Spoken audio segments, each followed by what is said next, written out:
All right, hang on here just a second. I think we're firing up. It looks like we're live, and so we'll test this out here. We welcome those of you tuning in here tonight on audiosportsonline.com. The Plainfield Quakers with a record of 1-1 set to take on the Mooresville Pioneers. I'm Rob Kendall along with Lex Zorn. We still got about, what do we got? About 24 minutes until game time here tonight.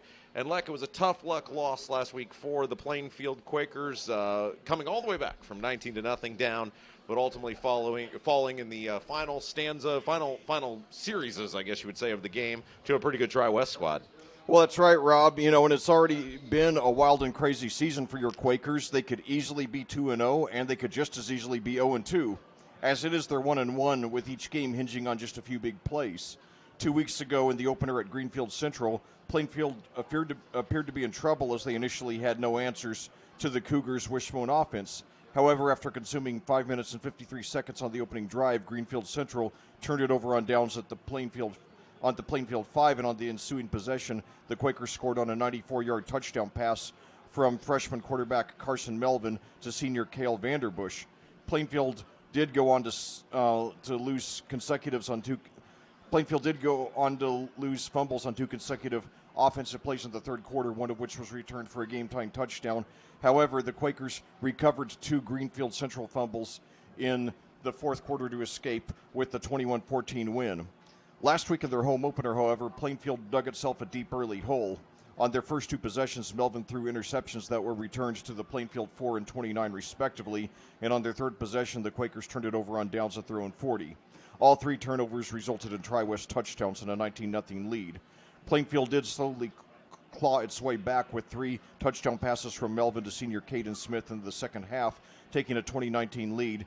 But the Bruins rose to the occasion, converting a 4th and 16 on their own 35 late in the game and scoring on a 1-yard quarterback sneak from Ty Owens with 39 seconds to go, giving the Bruins a 25-20 win. Tonight in their Mid-State Conference opener, Plainfield tries to get back on track, but they're facing their toughest opponent of the season, the Mooresville Pioneers, who've been the turnaround story in Indiana high school football in the last 4 years. When head coach Mark Bless left for Avon at the end of the 2009 season, Mooresville had 7 consecutive 500 or worse seasons under their next two head coaches. Then they turned to a living legend in Mike Gillen, who is coming off 20 consecutive winning seasons for Decatur Central and Indian Creek. In his first season for the Pioneers in 2017, the team started off 0-8 before winning their regular season finale in their first two playoff games. And since then, the program has been on fire, winning 3 consecutive sectionals, and last year winning their first regional in 31 years. This year, Mooresville is off to a 2-0 start and currently ranked number 2 in the state in Class 4A. 2 weeks ago, they beat Lebanon 35-7 at Lucas Oil Stadium, and last week they visited Danville, who was then the number 1 ranked team in Class 3A, and won 55-21, giving the Warriors their first regular season loss in 2 years. Tonight in their home opener, Mooresville has a packed house, and if Plainfield pulls off this upset, it will send a signal that the Quakers have learned from the mistakes of last week and are still poised to have a banner season. Now, so far this season, Plainfield has rushed 48 times and passed 47, an almost even 1-1 ratio, which is a rarity in high school football. 14-year-old freshman Carson Melvin has, for the most part, played very well at quarterback, far beyond his years. He's completed 32 of 47 passes for 505 yards, 5 touchdowns, and 3 interceptions. His leading receiver is Cale Vanderbush, who has 7 receptions for 218 yards and a touchdown, and junior Noah Hessung has 14 receptions for 149 yards, while senior Caden Smith has 6 receptions for 96 yards and 3 touchdowns. On the ground, the Quakers are led by senior Juan Nieto III, who has 36 rushes for 122 yards and 1 touchdown. Meanwhile, Mooresville has passed 60 times and rushed 43 times, a ratio of 1.4 to 1. Now, why do the Pioneers pass so much? Well, they have a phenomenal young man who's already established himself as one of the top quarterbacks in state history, and he's only a junior. His name is Nick Patterson. He's good size at 6'1", 215, and last year as a sophomore, he threw for 21 touchdowns and rushed for 20, becoming possibly the first 2020 guy in state history. And right now he's playing like he aspires to become the first 2-time Mr. Football winner in state history. Now, so far this season, he's completed 42 of 54 passes for 574 yards, 9 touchdowns, and no interceptions. He's also rushed 11 times for 48 yards and a touchdown.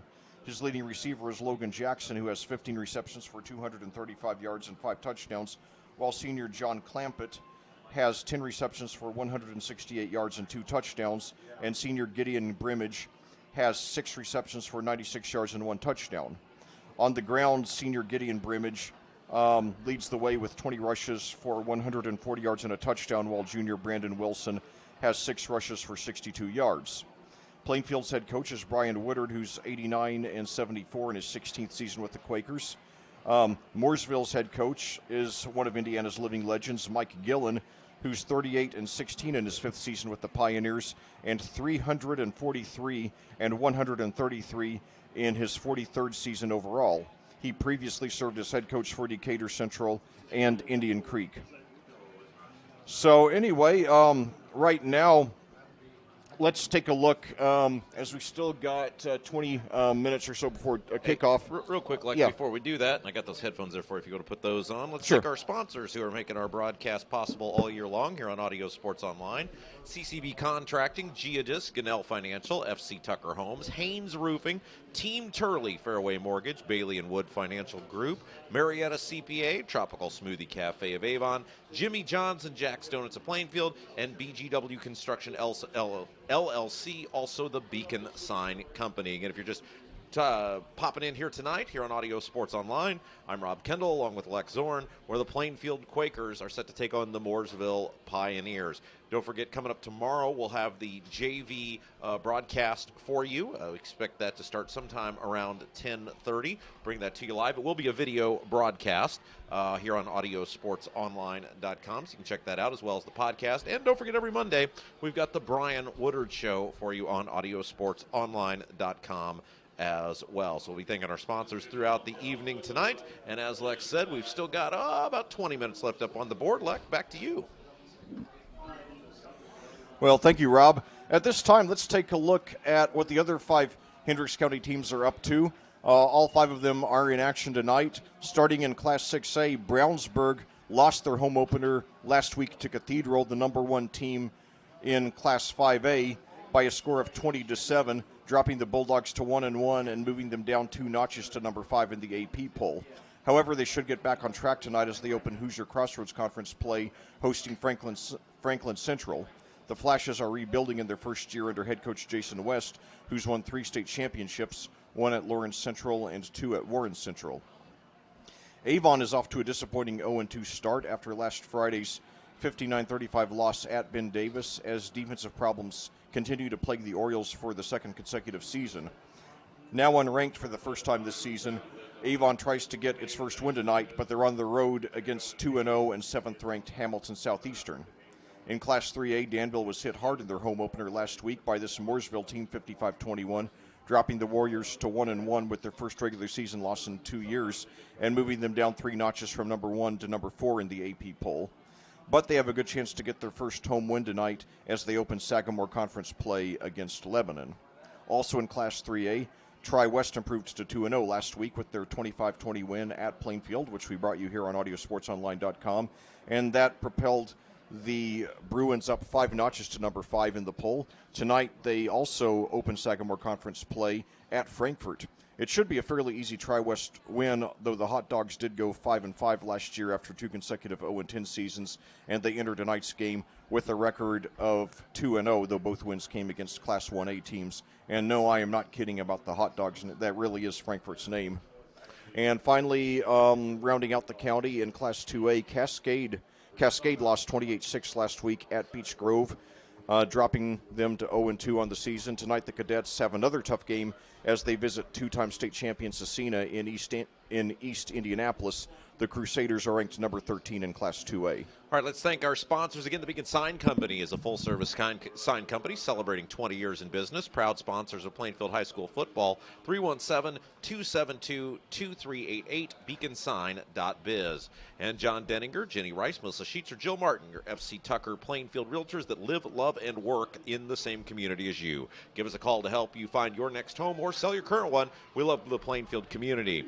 Fairway Mortgage, Team Turley offers no money down programs available, and we offer free appraisals to teachers, firemen, police officers, anyone in the medical field, and veterans. 317-797-0615, teamturley.com. And CCB Contracting LLC does residential remodeling for new bathrooms and kitchens to room additions and garages. 317-223-8489, ccbcontracting.com. And Geodis is a worldwide third-party logistics company with 8 buildings in Plainfield and 2 buildings in Clayton. Begin your career with Geodis today by applying or walk in to speak with a recruiter at 3870 Ronald Reagan Parkway, Plainfield, Tuesday, Wednesday, Thursday, 9 a.m. to 3 p.m. Interviews and offers on the spot. Work at geodis.com/Plainfield. And finally, BGW Construction is Hendricks County's premier home renovation company. From design to completion, kitchens and baths to outdoor living, BGW has been pleasing homeowners on the west side since 1999. 317-268-4487, BGWConstructionLLC.com. And again, we welcome those of you popping in tonight here on Audio Sports Online for the Plainfield Quakers with a record of 1-1. Taking on the Mooresville Pioneers with a record of 2-0. I'm Rob Kendall. He's Lex Zorn. Again, no video this year. It's audio only, so you are seeing the right thing. The Audio Sports Online logo there, and it'll be our docile tones tonight, bringing you the broadcast. Lek, I think we're going to pause here momentarily before a couple more thank yous. It looks like they're getting ready to begin the national anthem. Yes, it does.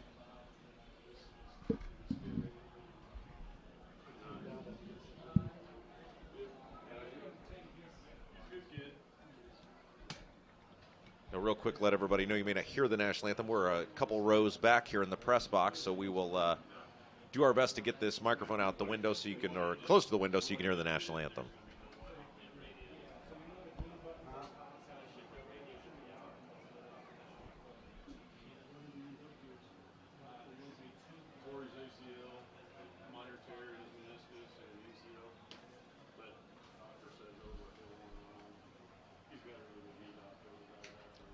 Still waiting for the playing of our national anthem. And again, while we wait, we will thank Mike Mossbrucker, the athletic director here at Mooresville High School, setting us up, taking care of us, getting us internet so we can bring you the game tonight. And so we thank them for the accommodations, as all of our schools, when we go on the road, do a wonderful job of accommodating us. So thank you to them. And again, just waiting for looks like what will be the playing of our national anthem before tonight's game. We've still got about 15 minutes up on the clock. The Mooresville marching band out on the field. And again, it'll be an interesting call tonight. We are a couple rows back here in the Mooresville press box, so we can see the field, but we've got a few things in our way, and we're not near really an open window.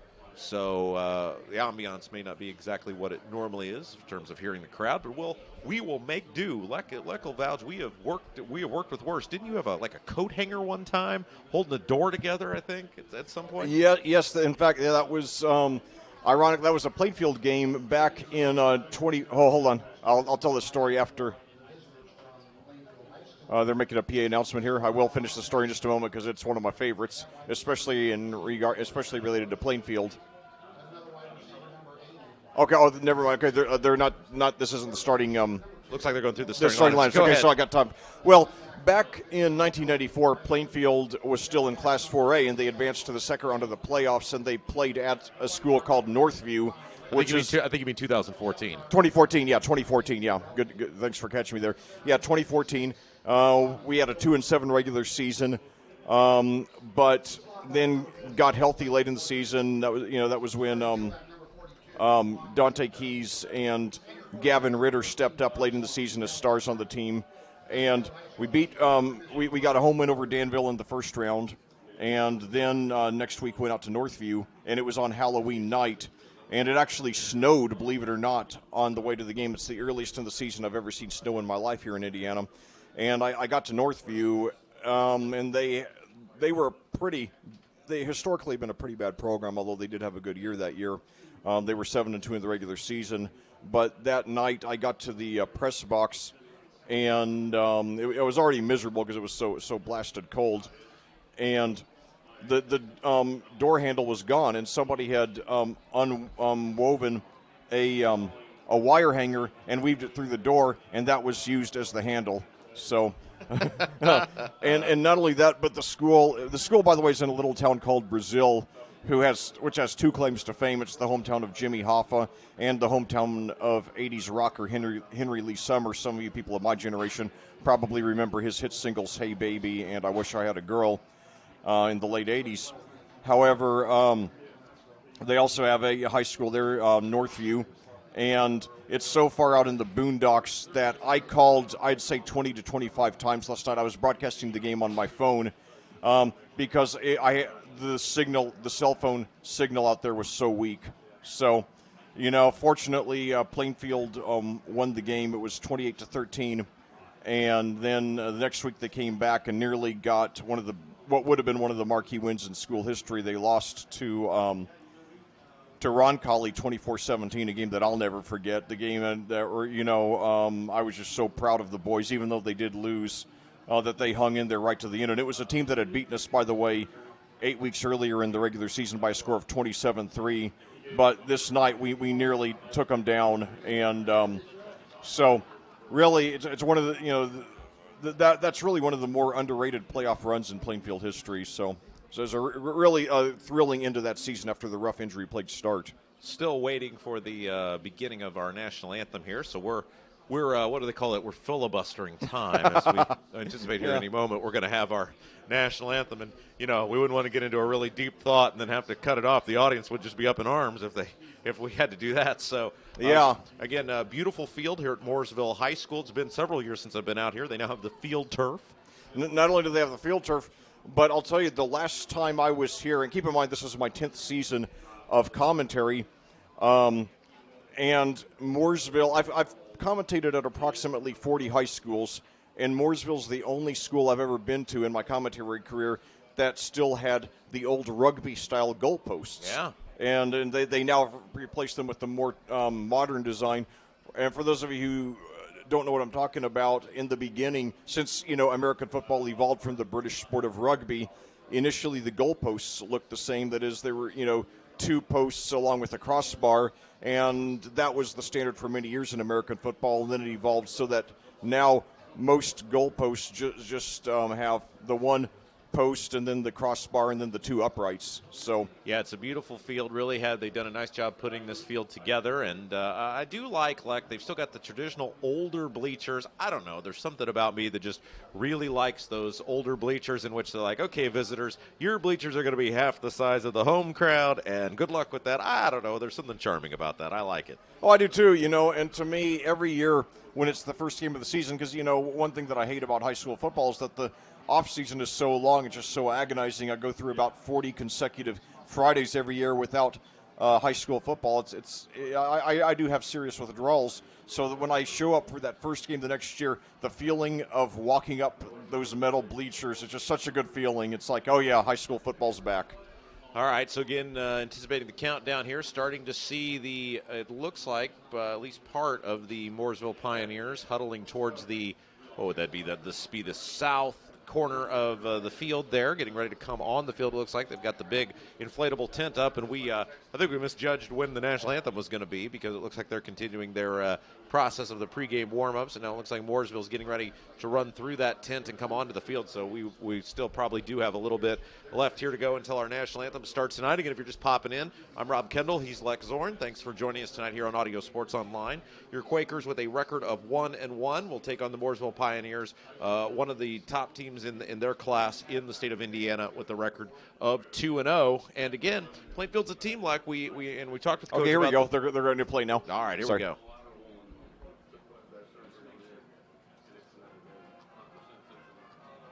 Oh, I think that's just the theme song here. Yeah, so it's not the national anthem. All right.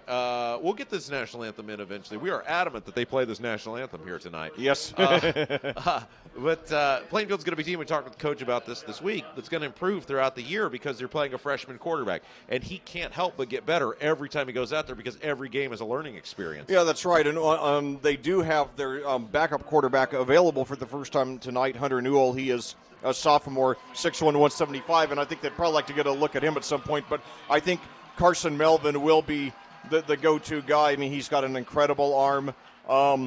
He still has rough edges that need to be polished, but he's if you grade him on a curve, he still easily gets an A. I mean, he's by far the best freshman quarterback that I've ever commentated, and he's only going to get better. And still, even after the rough start last week, he came back, got over 200 yards and 3 touchdown passes.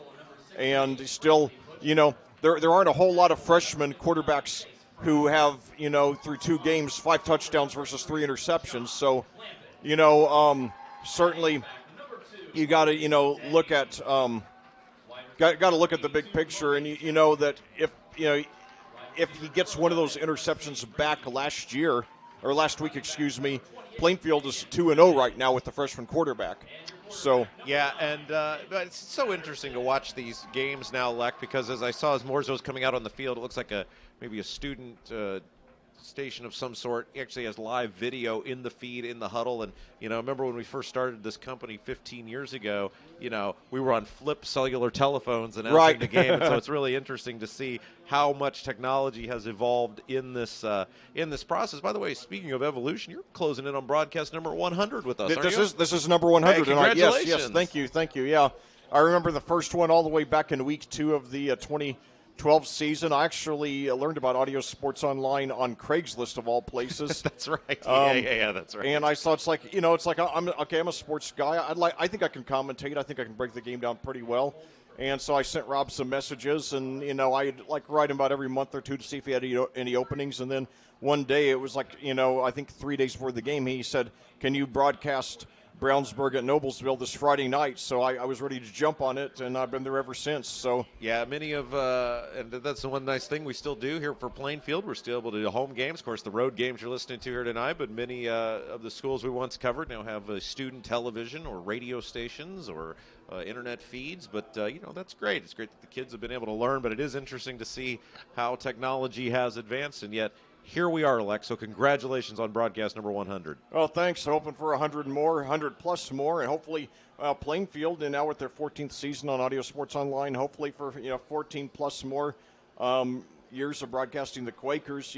Plainfield's become like a second home to me, and appropriately they have the same school colors as my alma mater of Madison. Down in the southeast portion of the state, red and white, so it's appropriate that I end up with a red and white school up here. And I've just become such a big fan of the Plainfield community and the athletic department here. It's a very ambitious program.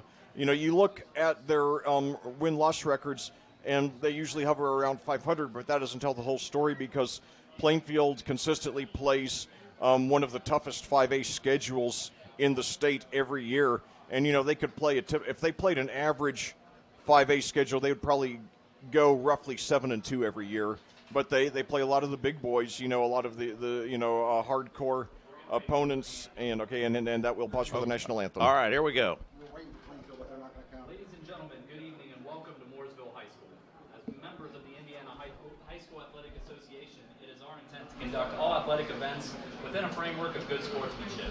Sportsmanship is defined as the creation of an atmosphere of courtesy and fair play toward umpires, contestants, and spectators at all such activities. Your cooperation is appreciated. Mooresville High School would like to extend a warm welcome to today's fans, parents, and administration for Plainfield High School. The coaches for tonight's teams are Mike Gillen for your Mooresville Pioneers and Brian Woodard for the Plainfield Quakers. And now, fans, if you would, please stand and remove your hats as the Mooresville Pep Band plays the national anthem.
All right, there you go. You're playing of the national anthem. We're about ready to get high school football underway here tonight. I'm Rob Kendall. He's Lex Zorn, coming to you tonight from Mooresville High School, where the Plainfield Quakers, with a record of 1-1, set to take on the Mooresville Pioneers with a record of 2-0.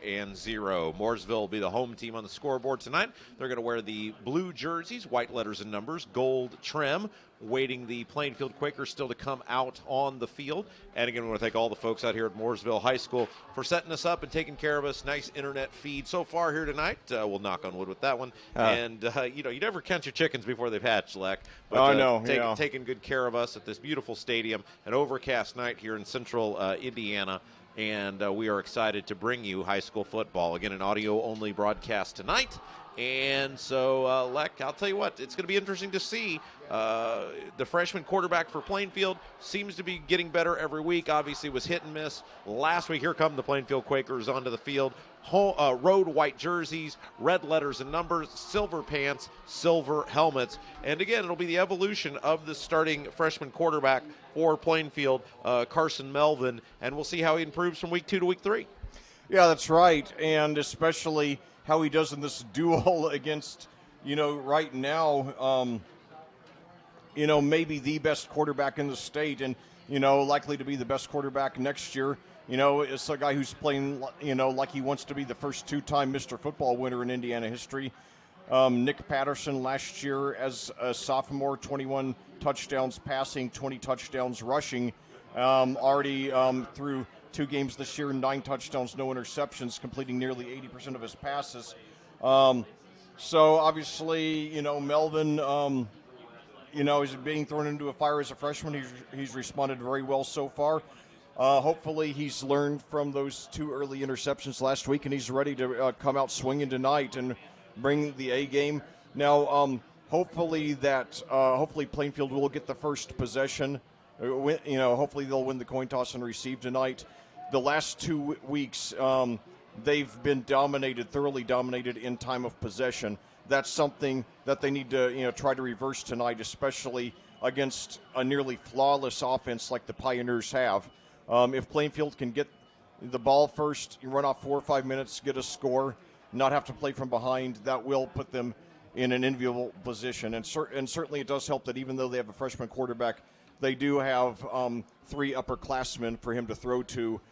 There's the 2 leaders from last season, Noah Hessung, who's a junior, and Cale Vanderbush, who's a senior, and then Caden Smith, a senior who's emerged as a star for the team this year, got 3 touchdowns last week in that near comeback win. Let's thank our sponsors again real quick before we kick off, as Plainfield will be kicking off to Mooresville to begin the ball game. CCB Contracting, Giadis, Gunnell Financial, FC Tucker Homes, Haynes Roofing, Team Turley, Fairway Mortgage, Bailey & Wood Financial Group, Marietta CPA, Tropical Smoothie Cafe of Avon, Jimmy John's and Jack's Donuts of Plainfield, BGW Construction LLC, and the Beacon Sign Company. Plainfield will kick it off. Mooresville will receive. They'll move from left to right on your computer screen. Well, I'll tell you, there's no radio dial, so it's just computer screen. Well, I'll tell you, Rob, I don't recall ever looking forward to seeing a player for the first time as much as I'm looking forward to seeing Nick Patterson tonight. Kick deep. It's fielded now at about the 3, right up to the 5, to the 10, 15. He's got a hole. Over to the 20. Got some room on the right side of the field. 25, 30, 35, 40, 45, 50. And he's tripped up, knocked out of bounds around midfield. Let's see what kind of spot he gets. Well, when you have a quarterback like Nick Patterson, you don't usually need to give him good field position, but he got it anyway here. So the Pioneers go first on offense. 11:49 to go here in Game 3 of the season. Game 3 out of 9, second road game for the Quakers. Under 73 degrees under a cloudy sky here in Mooresville. Now they're gonna put him back at the 46, okay. So still a very nice return as he took it on the left side of the field, went all the way back to the right, got the corner, and it'll be first down and 10 from the 46 of Mooresville for the Pioneers. So 2 receivers to the left, 1 to the right, Patterson and shotgun with 2 running backs. Handoff to start off the game, and they're ready for him, and he only gets about 2 yards. So good job there for the Quakers. Yeah, it'll be a real onus on that Plainfield defensive line. They played great against Tri-West. We'll see if they can step up again this week. Gideon Brimage was the running back for the Pioneers on that play. End around now. He's going to throw it. He's got a man. Far side of the field it is.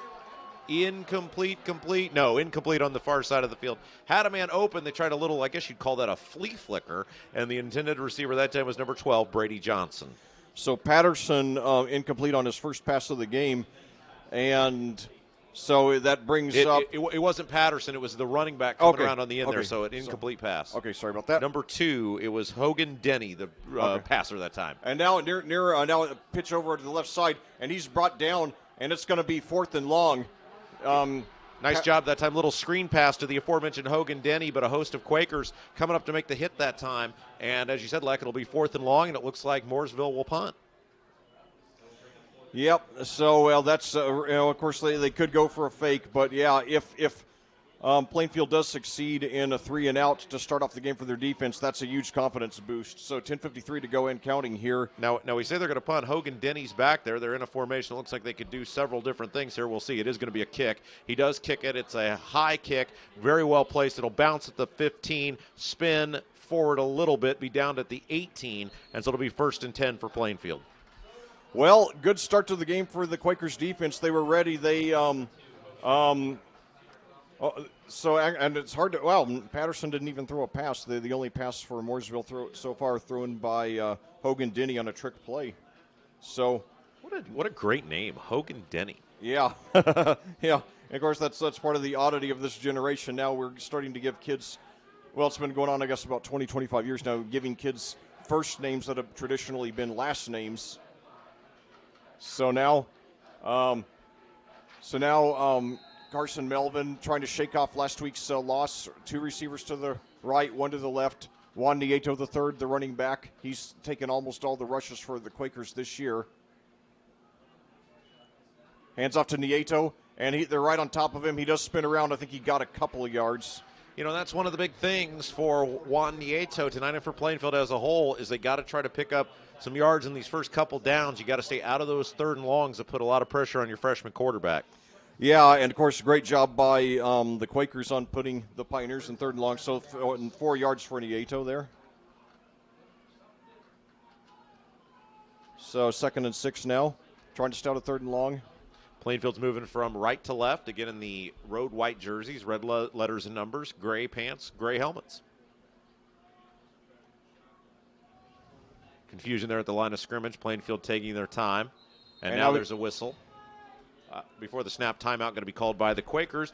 And that timeout will give us an opportunity here to thank our sponsors once again who make our broadcast possible all year long. CCB Contracting, Geodis, Ganell Financial, FC Tucker Homes, Haynes Roofing, Team Turley, Fairway Mortgage, Bailey & Wood Financial Group, Marietta CPA, Tropical Smoothie Cafe of Avon, Jimmy John's and Jack's Donuts of Plainfield, BGW Construction LLC, and the Beacon Sign Company. 9:52 left to go in the first quarter. I'm Rob Kendall. He's Lex Zorn. No score. Plainfield with the ball. Well, I'll tell you, as a coach, you want to save your timeouts for the last 2 minutes of the half. But I know this is such a crucial game for the Quakers, and this is the kind of team that if we were to start off with the kind of mistakes that we did against Tri-West last week, we could be buried in the first quarter easily. Because, Mooresville has a much better offense than Tri-West does. So we got to be ready and just make sure that we don't blow any opportunities here. So the Quakers now 2nd and 6 at their own 22. No score. We've got Caden and Hessing lined up to the left. Nieto and one other Nieto in the backfield. Melvin in shotgun. Melvin takes it. He runs over to the right side. He's got some room. He's got the first down and more past the 30.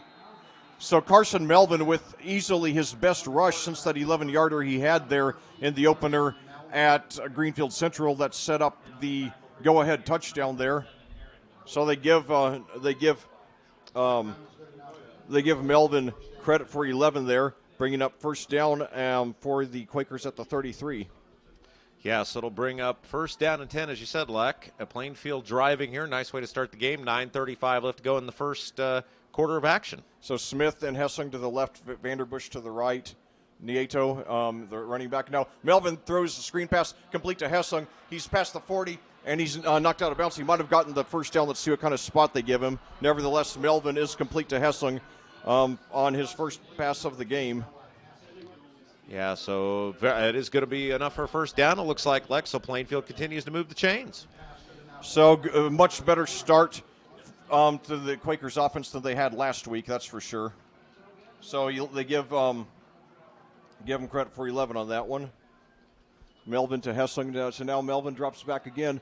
Screen pass this time complete again. He's got room on the right side close to the first down up to about the 49 in Mooresville territory.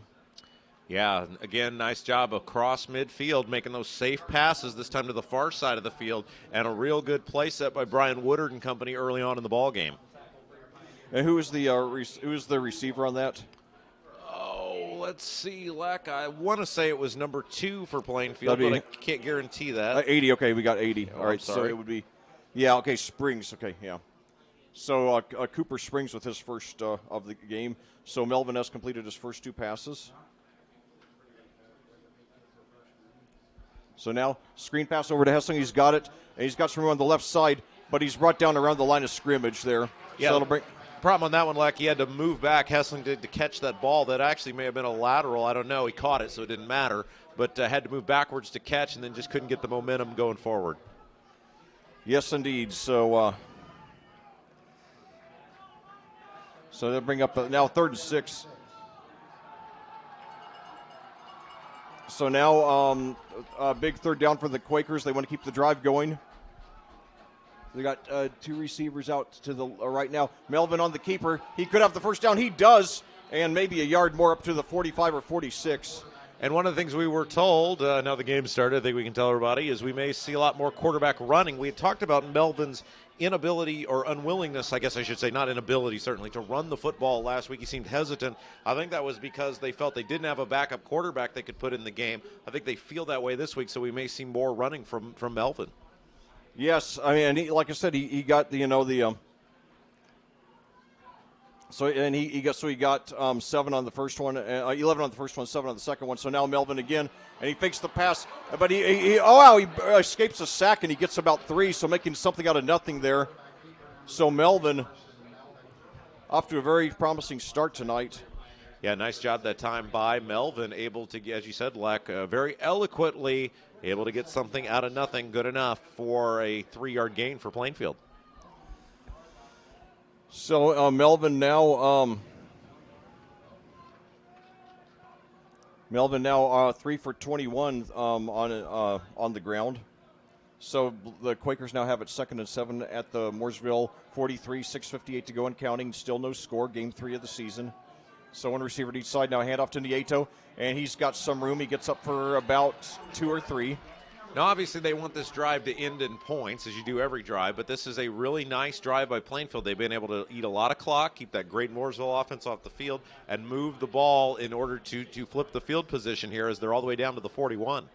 So, that's right. So now we've got 3rd and 5, very big 3rd and 5. The Quakers obviously in 4-down territory at this point.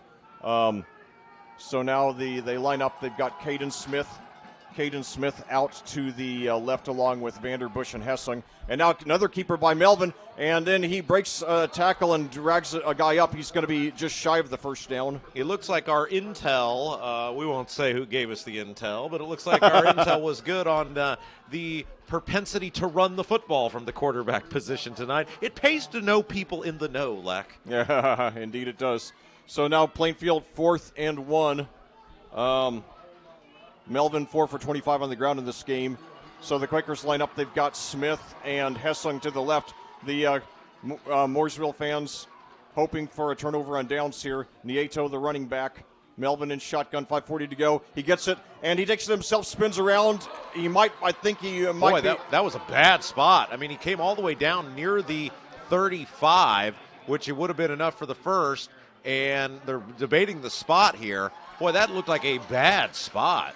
Yeah, to me it was very close, like a measurement close, and we got an official. I believe they just called an official timeout, so I think they are going to do a measurement. I mean, he looks like he should be maybe short here, but man, I mean, he fell all the way down to the 35, and they gave him barely the 36, so that's an interesting spot. Yeah, I'm not sure it was the right spot. I mean, to me, it looked like they shorted him about half a yard on the spot.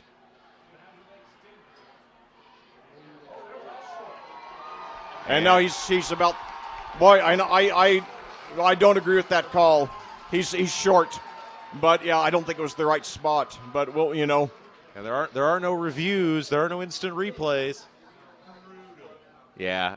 Our man, who we trust with life and limb and trust with everything, told us bad spot. So we're going with him. And now we're in the second row here, so it's a little harder for us to see. We're looking like right now I'm behind a wall where the ball is right now. So, Leck, you're in charge. All right, so now Patterson complete at Denny. He's got a first down and more, breaks a tackle up past the 50, nearly to the 45. Boy, did you see that kind of release that Patterson has? Well, I mean, you know, what's the old Sports Center saying? And I think it was Vanderbush who saved a touchdown there with that tackle. You can't stop him. You can only hope to contain him. So 23 yards on Patterson's first play. But, yeah, I'm just overwhelmed by that release. Hogan Denny on the reception there.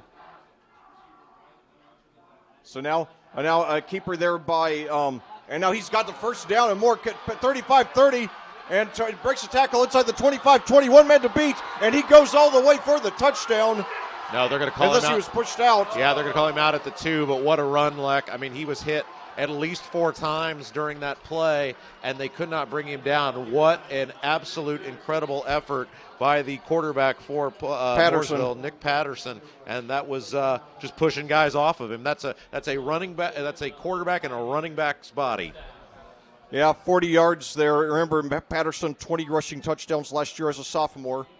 And now, handoff to Brimage. Then did he get it for the 2-point conversion? Yes, he did. So Gideon Brimage on a 2-point conversion with 5:01 to go. That was the touchdown, Leck. They did not call him in. Yeah, you're right. Yeah, you're right. Sorry, I forgot. Yeah, that's right. They called him off in the 2. Nevertheless, Gideon Brimage there with the touchdown. And now we'll have they're going for the extra point, so I apologize for that. So that's Brian Hauk there on the extra point attempt.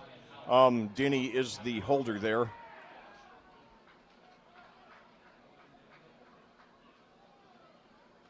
.501 to go. And now not sure what the delay is here. Got a flag on the field, maybe an offside on Plainfield. Mooresville looked like they were waving it off. Yeah, so I think that was an offside there on Plainfield. Yep.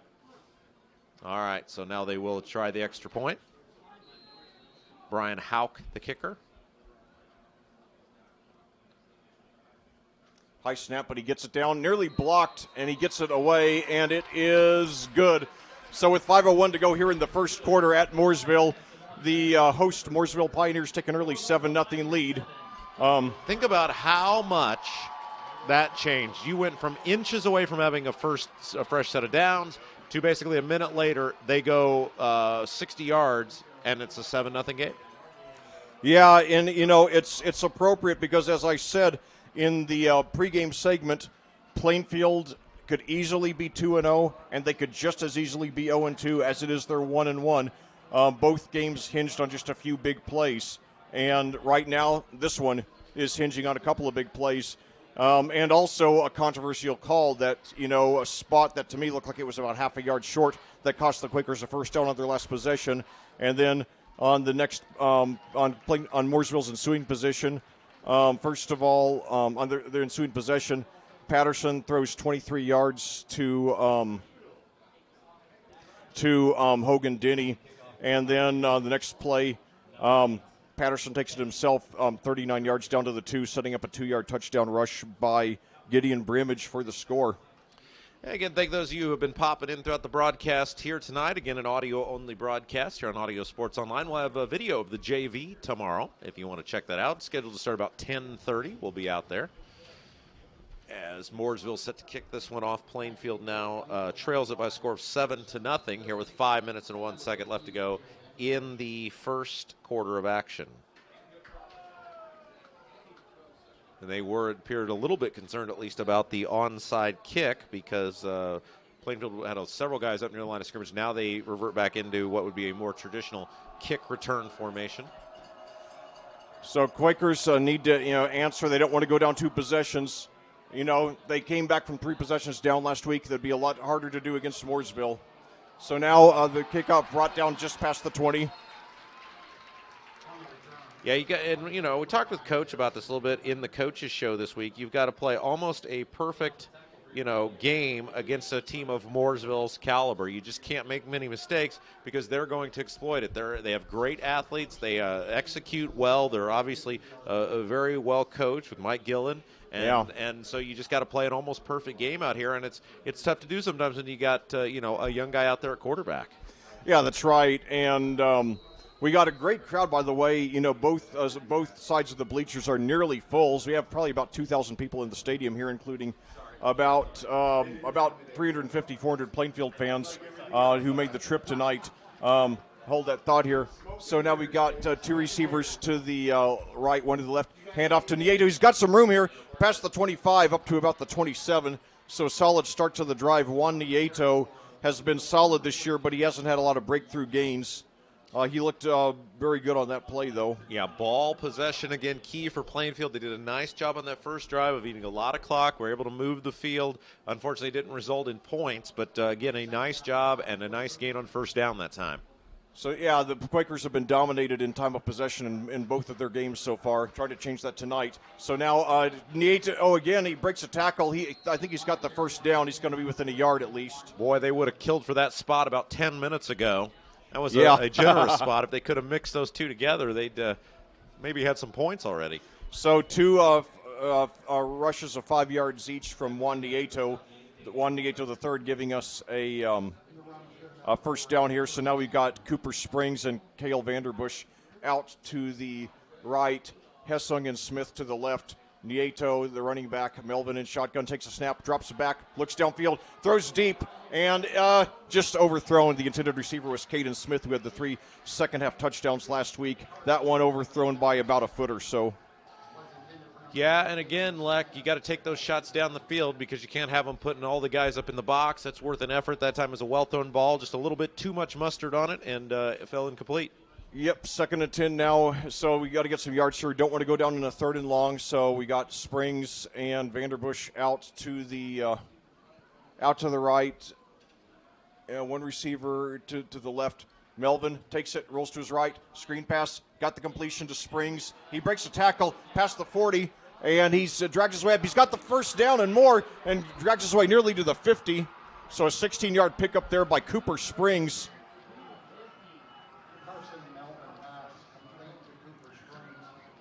So Melvin has completed 4 of his first 5 passes tonight. That one for 6. That's for 16 yards, his longest of the game. The longest of the game so far. So that was number 15 that time. Cale Vanderbush with the catch. Okay, sorry about that. So 2 receivers to the left, 1 to the right. So Melvin, now he takes it himself, and he gets past the 45, and he knocked out of bounds near the first down. Let's see what kind of spot he gets. The Quakers fans are really into it tonight.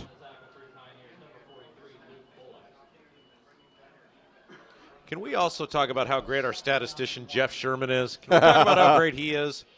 We would be completely lost without him. So a 9-yard rush there by... Look at him being all humble over there, acting like he doesn't hear us. So now Melvin 6 for 35 on the ground tonight.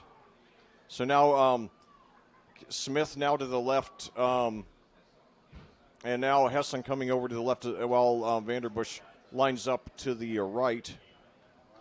There's Nieto now gets it, but they stop him short. He does not get the first down unless he gets a very generous spot. Well, we know they aren't doling those out tonight, Leck. So 3 minutes and 15 seconds left to go in the first quarter. It's 7-0. Mooresville with the lead. Plainfield has the ball. Second time now that they have been in Mooresville territory. And look, with the way that Melvin has run the football so far, you'd think maybe they would just keep it in his hands here. We'll see what happens. 3rd down, quarterback keeper to the right side. He's got the first down across the 40, and he'll be pushed out of bounds. 1st and 10 for the Quakers. Yep, that's right. So Melvin already his 7th keeper of the game. And look, you're not going to stop these guys from scoring, them being Mooresville. So from that standpoint, you're going to give up big plays. This is about as well so far as Brian Woodard offensively probably could have asked for it to go minus the points. Yeah, we just got to, we've been keeping the clock and the chains moving. We just got to finish the drive this time. 2:52 to go and counting. The Quakers dominating time of possession tonight. 3 receivers to the left, 1 to the right. Carson, Melvin takes it. Screen pass complete to Vanderbush. He's got some room on the right side. He's got the first down and more inside the 25. So that's going to be about a 16-yard pickup or so. That was Carson Works that time, Lex. That 16 and 15 look a lot Oh, alike. they do it that. So, yeah, Carson Works, okay. So good to get more guys involved in the action. Yeah, so Works with the first down. Very explosive speed that time on the little screen pass, little pitch and catch. And he's inside the 25 down to the 24. We give him credit for 16 on that one. So 4 different Quakers have caught a pass now. First and 10 at the 24, 2:28 to go. Now it fakes the handoff. Now gives it to Nieto. That's Works. Or to Works, okay. All right, yeah. And again, it's a little hard for us to see as we're a couple rows back from where we normally are, but Works with the run that time down near the 20-yard line, so we'll call that a pickup of 5, Alec. Yes, indeed. So now they're saying 7, so I guess it was a pickup of 3. And they're in charge, so we'll go with them. Yes, indeed. So now Works. As the clock continues to wind, Melvin under center, now working out of the shotgun. One man in the backfield, nearly fumbled the snap, picks it up, has time, throwing down the field. It's up, and it is caught. No, incomplete. No, he dropped it. Boy, he had it. Boy, what a nice pass that time. Both hands on it, just didn't get the grip. Yeah, and I believe that was the aforementioned Carson Works. Got behind the Mooresville secondary, and then just at the last minute, he was trying to pull that down. Somebody from the defensive backfield was able to get a hand in there, and it fell to the ground incomplete, but a great attempt there. Yeah, but now it's really this is really critical moment now for the for the Quakers, 3rd and 7.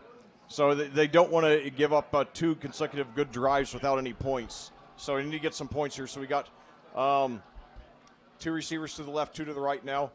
Melvin pressured, gets rid of it to Hessling. He's got some room over on the right side. He's going to be well short of the first down. He picks up about 3. Yeah, I was a little surprised. Their nice open field tackle. I thought they might have a chance at a horse collar there, as he really did go from behind to bring him down, but the official said clean play, so it'll bring up a big 4th down here. It's going to be 4th and about, what do we call that, a long 2? Maybe a short 3? 4. Yeah, so it's 4th and 4.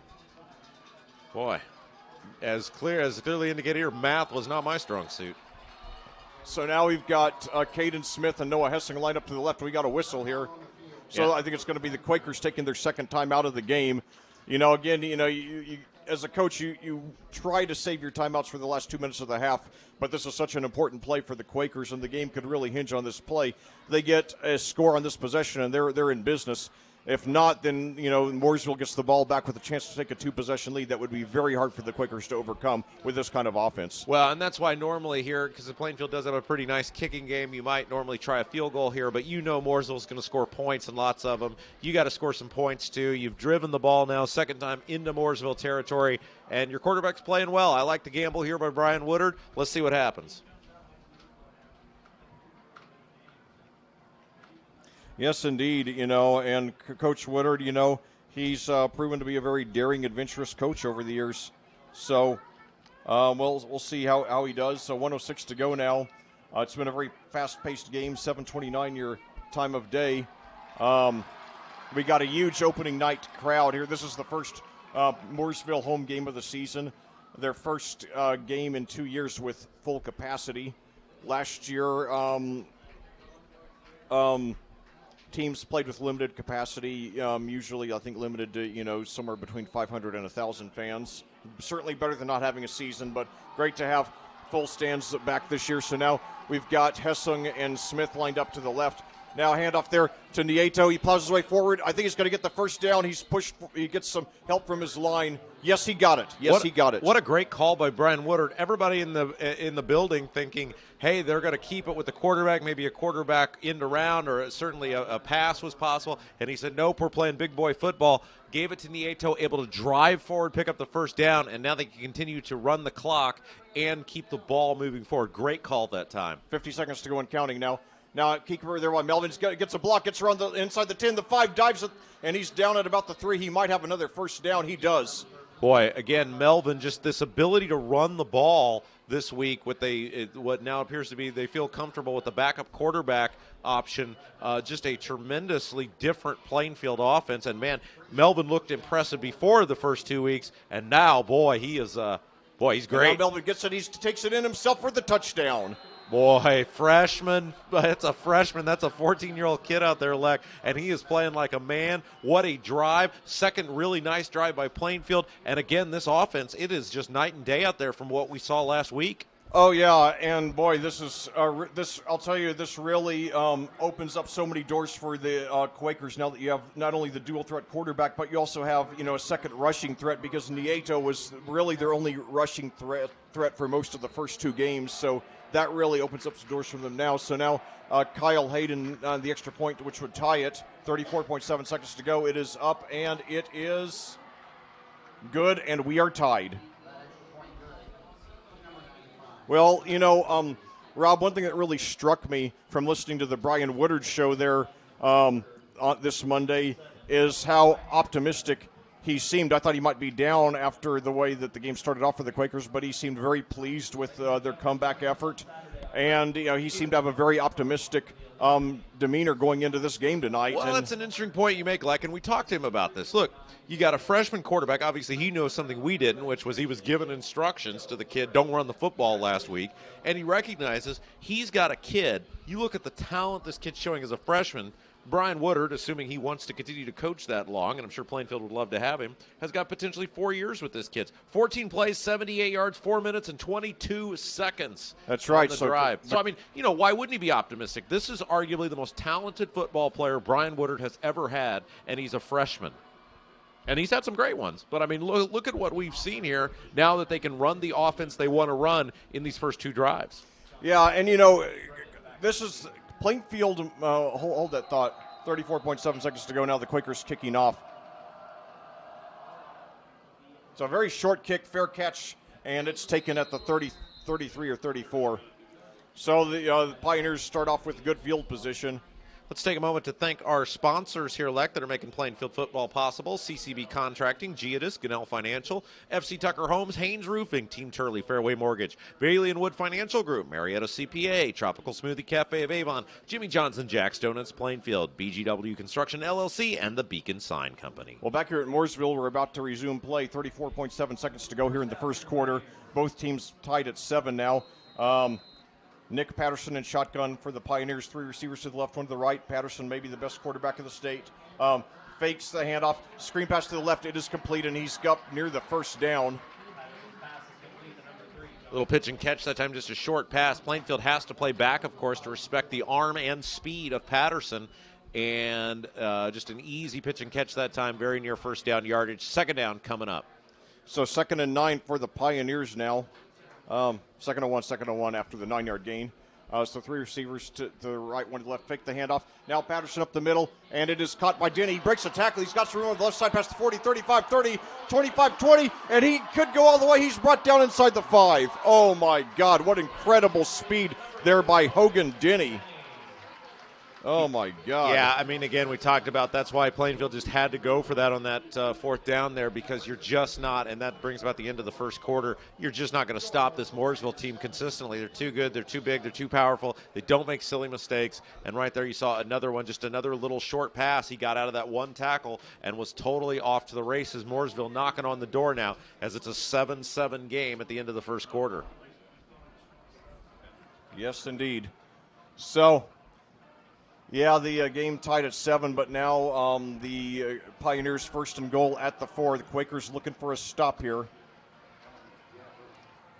Plainfield has dominated time of possession tonight in an area in which they were dominated in the first 2 games, and this is the one game, maybe more than any other game this season, unless they play Cathedral in the playoffs, that they will need to dominate time of possession, because this is an awesome offense there for the Pioneers, led by a future BCS quarterback. I don't ever remember a dual threat quarterback in Indiana history this good, and he's only a junior. What a treat it is to commentate that young man.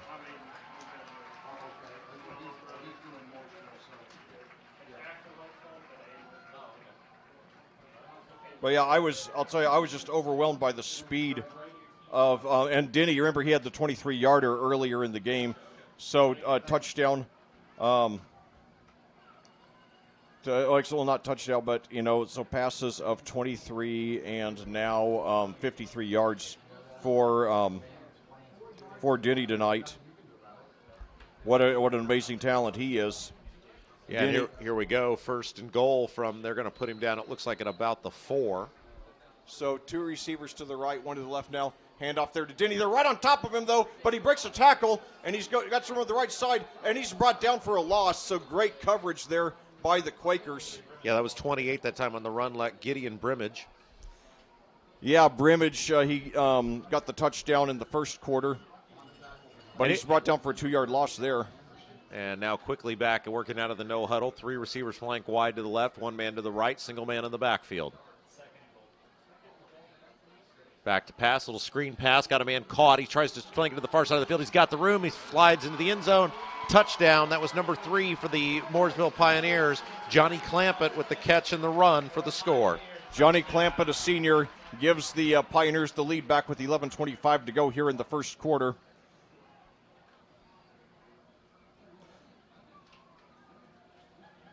Patterson with his first touchdown pass of the game. And now they're on to attempt the extra point. Number 4, Brian Hauk will try to kick it through. He's 1 for 1 on kick attempts today. Made the extra point on the first drive, or the second drive for Mooresville. Second drive for Mooresville.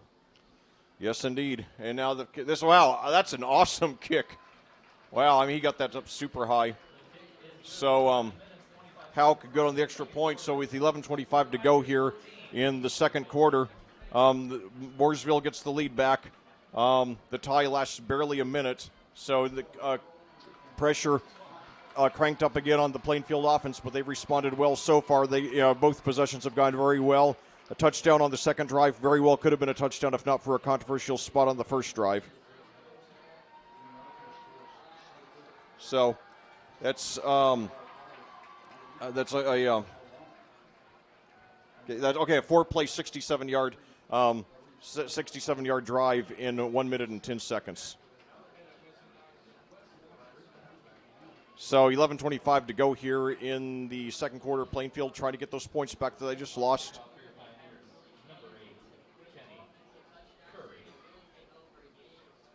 Six-yard touchdown pass from Nick Patterson to Johnny Clampett. Herbeck and Vanderbush back deep to receive for the Quakers.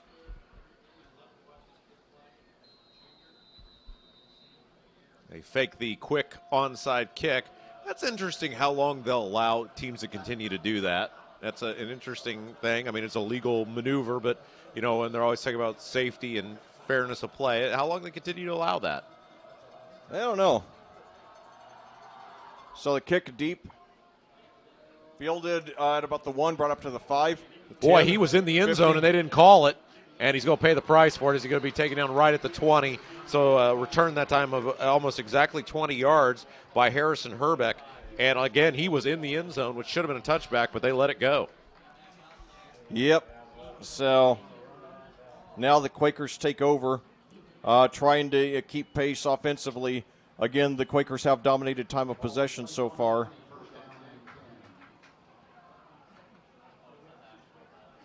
They've, they don't have a player the magnitude of Nick Patterson, but they do have a great offensive system with a phenom freshman quarterback and 3 very good upperclassmen wide receivers. So now we got Springs, Vanderbush, and Hessung all lined up to the right, 1 receiver to the left, Nieto the running back. And now keeper there by Melvin around the left side. He's got the first down and more up to about the 30, 31. It is just a night and day offense here, Leck, with Melvin being able to run the football this week. I mean, he was an impressive freshman, but then when you realize that he had constraints on him, which may have explained some of the early mistakes in the game last week. I mean, he just, for a freshman, this is unbelievable. Oh, yeah, and he only had 1 really significant rush the first 2 games. That was the 11-yarder against Greenfield Central that set us up at the 1, and they marked him down short of the first, but nevertheless, 2nd and 1 now. But yeah, he had late in the second quarter, he rushed from the 12 to the 1, setting up Nieto's touchdown against Greenfield Central. But other than that, he's barely rushed at all. So now the throw up the middle, and it is caught there for an easy first down And up to about the 44 there, that was Noah Hessling there. A pickup of 13, or about 15 yards there. They mark him at the 45. So the Quakers are in business here.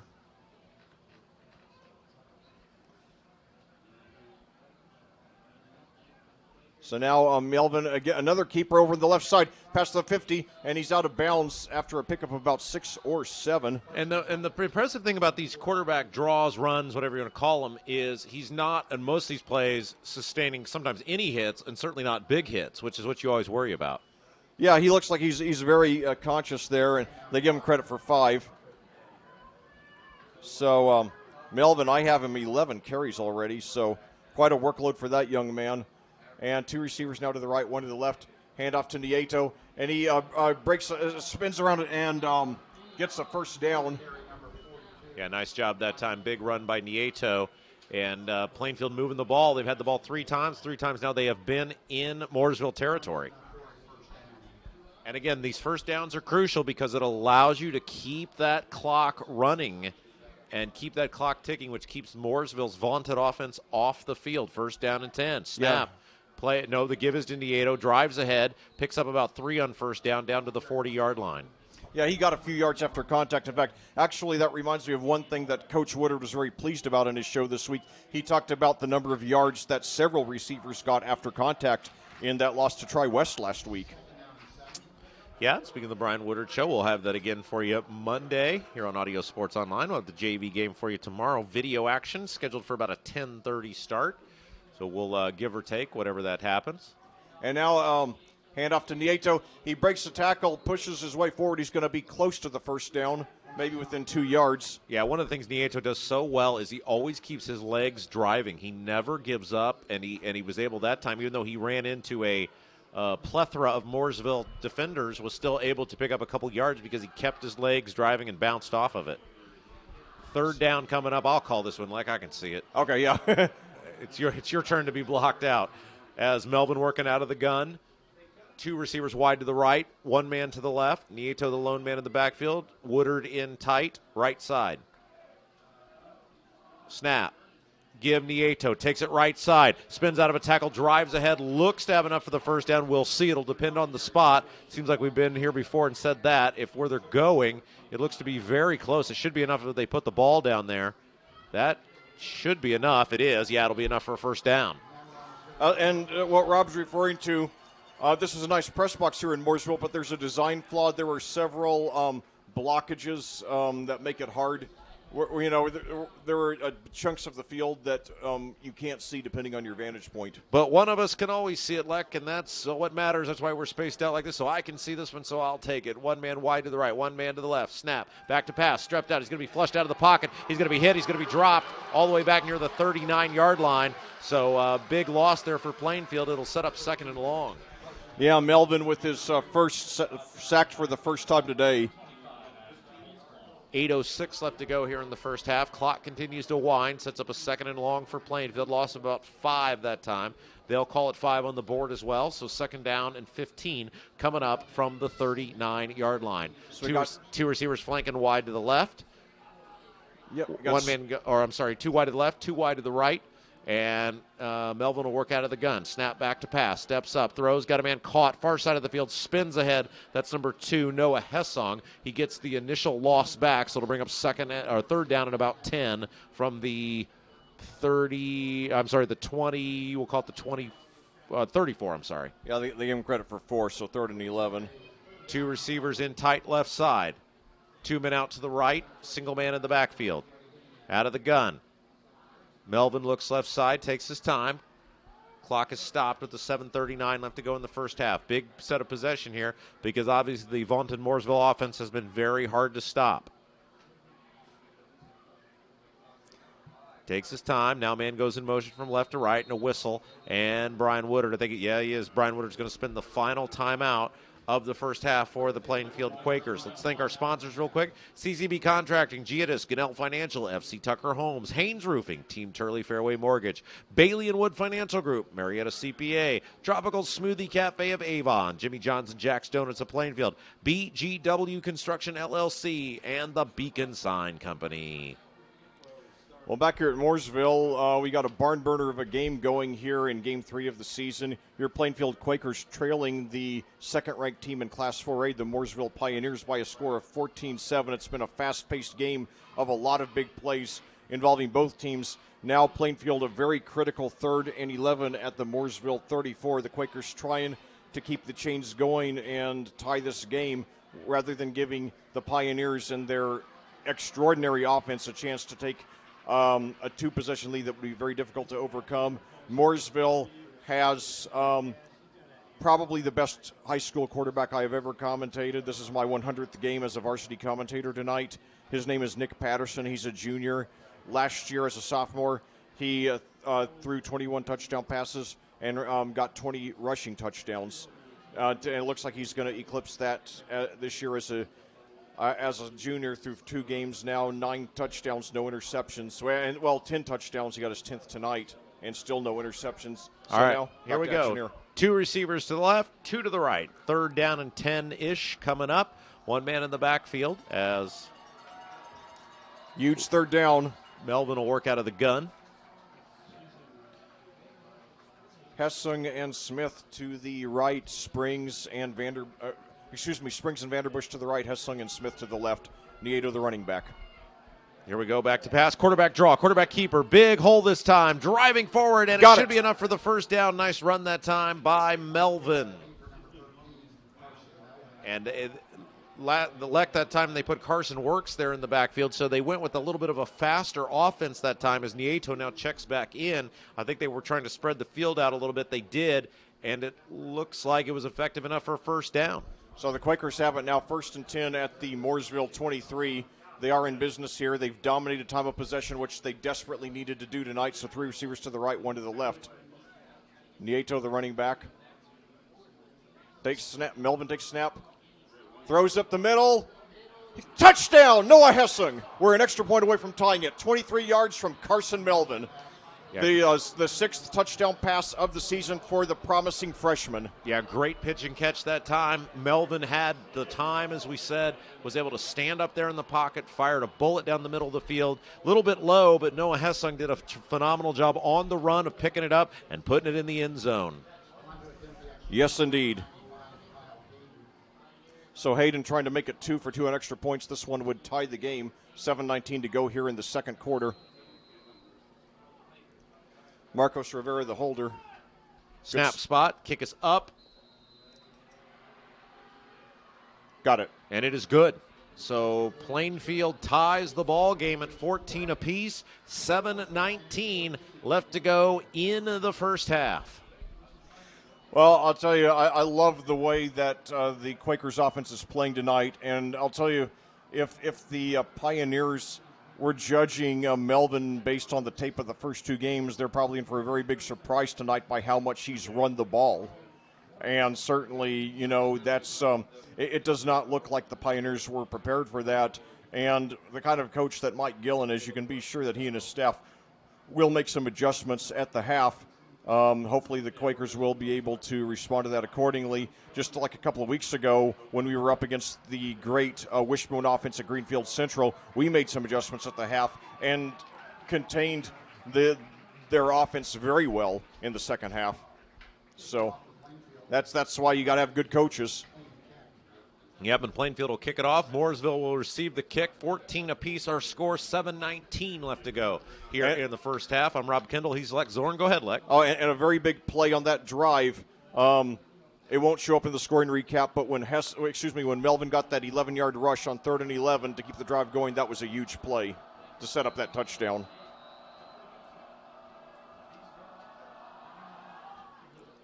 A little short kick. It'll hit at the 40. It's a live ball, and Mooresville, it appears, will fall on it. It was actually I don't know if he intended to do it or not. I assume he did, that it was a high, wobbly kick hit on the ground, and Mooresville was able to pick it up. It'll be first down and 10 for the Pioneers. I think they're going to put it at about the 38-ish yard line.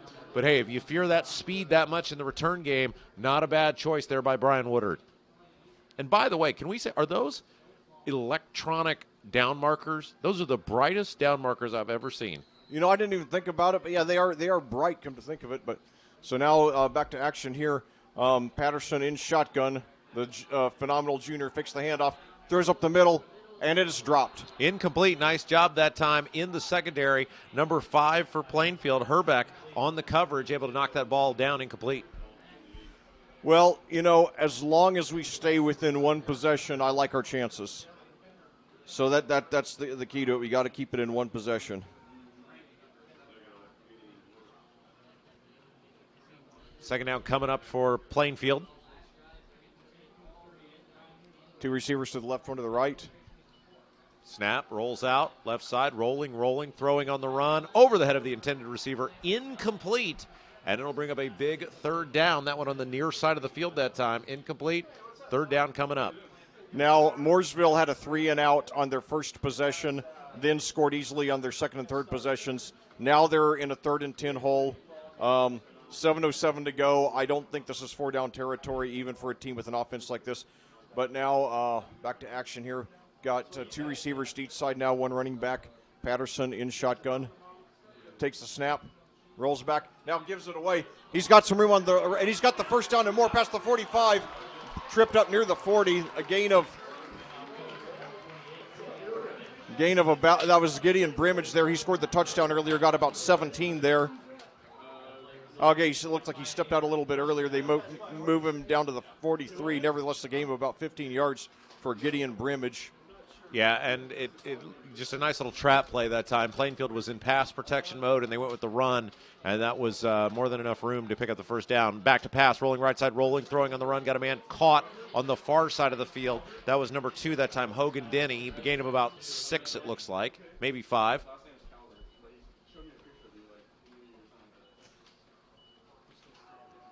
Yeah, they give him credit for 6. So Denny showing Denny having off to a great start in this game. I have him 3 for 82. He had a 57-yarder on the last possession. So now handoff, fakes the handoff, throws now up to Clampett. He spins around, gets inside the 30, inside the 25. So that's going to be another first down for the Pioneers. Yeah, just too much speed for Mooresville. We've seen this multiple times where they'll make these short catches. There'll be a Plainfield defender within striking distance, and they're just able to spin out of those tackles. And then once they hit the open road, they're off to the races. Yes, indeed. So Clampett scored a touchdown earlier, get 11 yards there. Now fakes the handoff. He throws it. Looks like he's going for the end zone, but it is overthrown. Yeah, nice coverage that time. That was Anderson. He had a couple big plays last week in the secondary for Plainfield. Nice job that time. Step for step. Incomplete pass. It'll bring up second down. So 6:33 to go here in the second quarter. And I'll tell you, this has been such a fast-paced, exciting game that I'm almost glad whenever there's an incomplete pass just because it gives me a little time to catch my breath here. But what a great, thrilling game. We got a huge crowd here. Both bleachers are, very close to full here. In fact, I of course, hold that thought here. So 3 receivers to the right, 1 to the left for the Pioneers. Fakes the handoff there. And now Patterson pressured, and he does get rid of it. And so 3rd and 10 now. Incomplete on the far side of the field. Patterson had 3 Quakers coming at him that time, and he's so fast and slippery, you're thinking he's going to get out of that, and he got out of it enough to throw the ball incomplete on the far side of the field. It'll bring up third down. Patterson, probably a good number of college scouts here tonight looking at that young man. Good size at 6'1", 215. When I saw his stats when I was preparing for this game, I got excited. And the first thing, when I saw him on the first possession is what an amazing quick release he has. It reminds me of Kurt Warner. So now takes the snap, pressured, gets it off, and he is going to be short of the first down. It picks up about 5 there. That was number 82, Logan Jackson, a senior for the Pioneers. So it'll bring up 4th down. I believe that the Pioneers are going to go for it here.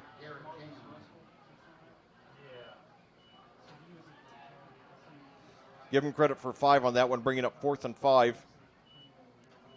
The Quakers already out of timeout, 6:12 to go. And we got an injury timeout. I cannot tell who there is a player who's being attended to now. Down on the Plainfield 20. Hopefully it is not serious. I'll tell you, like I said earlier, this is my 100th game as a varsity commentator, and it is incredible how few serious injuries I've ever commentated. Very, very few, thankfully. So, I think the worst one, I remember I commentated a playoff game back in 2013 over at Arsenal Tech between Cathedral and Zionsville. And I remember Zionsville's quarterback, I believe it was in the second quarter, Josh Hinkle, who ended up playing for Manchester College, went down and he sat motionless on the field. He lay motionless on the field for about 20 minutes. And, I mean, obviously he recovered enough that he went on to play college basketball, so it's probably an injury that probably looked worse than it actually was, thankfully. But it was pretty, concerning at the time, and that was an incredible, inspirational performance by Zionsville. They nearly pulled off what would have been a monumental upset and ended up getting a well-deserved standing ovation from the Cathedral fans when it was over. That was Logan Jackson there, the receiver there. So he got hurt on the reception. But he walked off the field groggily but under his own power, which is good to see. So we got a 4th and 5 coming up. Mooresville looks like they're going to go for it, and why wouldn't they, as effective as the offense has been? Ball's at the 20-yard line. 6 minutes and 12 seconds left to go in the first half. We're tied at 14. Got to play this like the game hinges on it if you're the Plainfield defense here. They look like they're ready. And now Mooresville takes a timeout with 6:08 to go.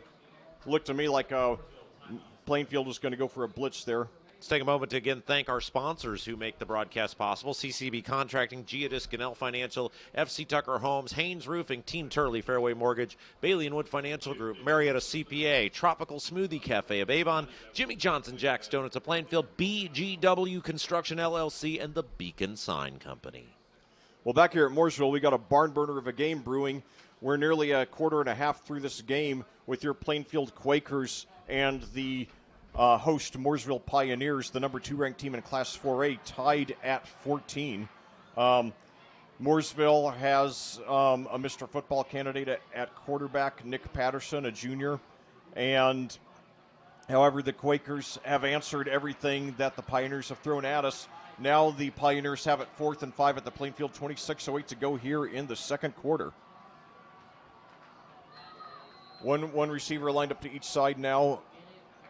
Patterson in shotgun, takes a snap, fakes the handoff, throws over to the right side, and it is incomplete. The Quakers take over on downs. Just a little bit overthrown. So on that series of downs there, Patterson 1 for 4 through the air. The only completion was the 5 yards to Logan Jackson. So now the Quakers will take over, and keep in mind they get the ball first to start the second half.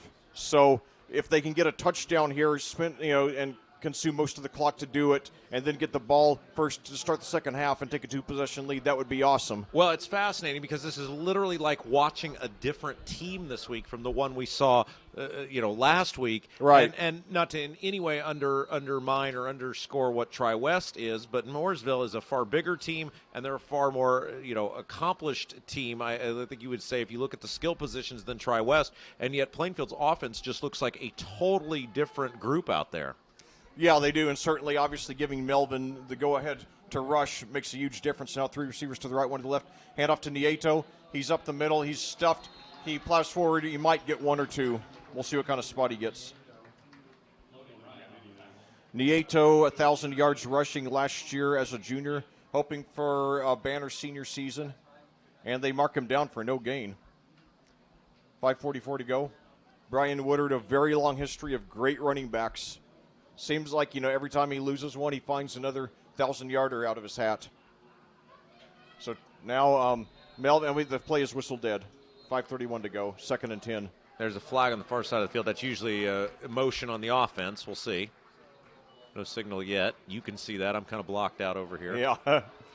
Well, the Pioneers have had they've had 4 possessions tonight. The first one was a punt after a 3 and out. Second and third possessions, easy touchdowns. Fourth one, turned it over at the Plainfield 20, turned it over on downs.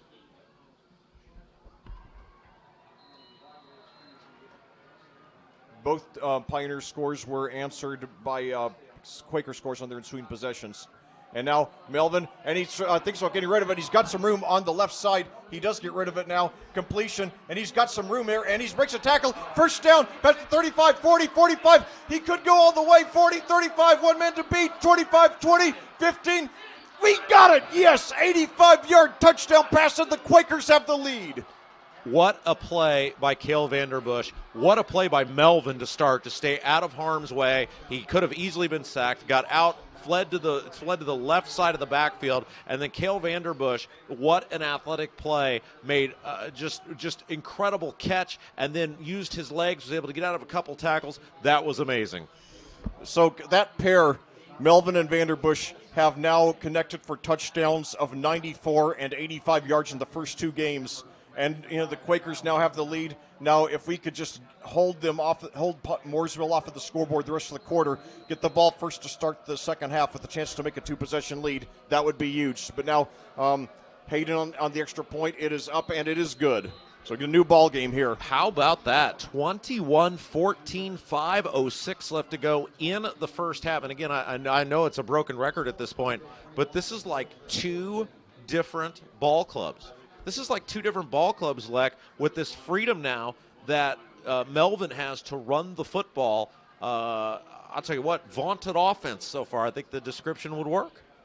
Well, yes, and I'll tell you, there aren't a lot of 14-year-old freshmen in the country right now who have 7 touchdown passes in their high school careers, 2 of them being 94 and 85 yards. Well, and it's funny because every year, with Coach Woodard, you realize that, he's been there, 16 years now? 16, yeah. We always kind of kid with him. Hey, is this going to be the last year for you, Coach? Hey, this, hey, that.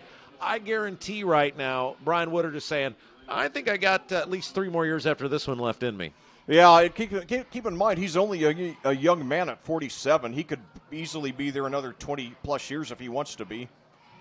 I mean, it's interesting. We've been doing these games since 2008. And obviously I've seen just about at one time or another every player that Woodard's had, as I've done pretty much a game every one of those years. And I think even as a freshman, now there may be seniors who are ultimately maybe a little better because the kid's just a freshman. But in terms of raw talent, I've seen the kid play 2 games now, and I'm ready to say this is one of the most talented players Brian Woodard has ever had, and he's a freshman. No question. And now kickoff bobbled at the 20. Brought up, though, he's got some room past the 30. And, Rob. And by the way, real quick, before you finish that thought, Brandon Wilson on the return that time, number 36. Great job. The ball hit him in the helmet, but he kept his whereabouts about him and was able to pick that ball up and advance it for positive yardage. So give some credit there. Go ahead, Lex. And Rob, Melvin versus Patterson might be the best quarterback matchup in the state tonight. Well, and it's interesting because for years we've seen with Plainfield, especially when they've run into, say, Decatur Central, at times certainly Ron Colley in the old days. Yeah, Cathedral. But I'm saying in past years, they just haven't had those athletes sometimes that could compete with those guys, and it looks like they've certainly got it right now. Pitch to the far side of the near side of the field. He'll cut it back, room to run. That's Denny across midfield, stays on his feet, still going. The ball's loose. It's a live ball. Let's see who got it back. A host of Quakers and a 1 Pioneer, and we'll see. The scrum is on, and it is, oh boy, that's Mooresville. That's a bad break for Plainfield. Denny was the only, was that Denny, number 2? Or was it number 3? I can't tell. No. Number 3. Okay, so let me correct that. Clampett. That was Clampett, and he was the only guy there, and there were a host of Quakers, and he somehow got the ball back. Boy, that is gonna sting because that was a great opportunity. Yeah, so 29 yards there, and now they give it to Denny, and he's brought down for a short gain. But yeah. For the sake of clarification, Rob, the reason I mentioned that was 28, by the way, on the run that time, Leck. That was Brimage.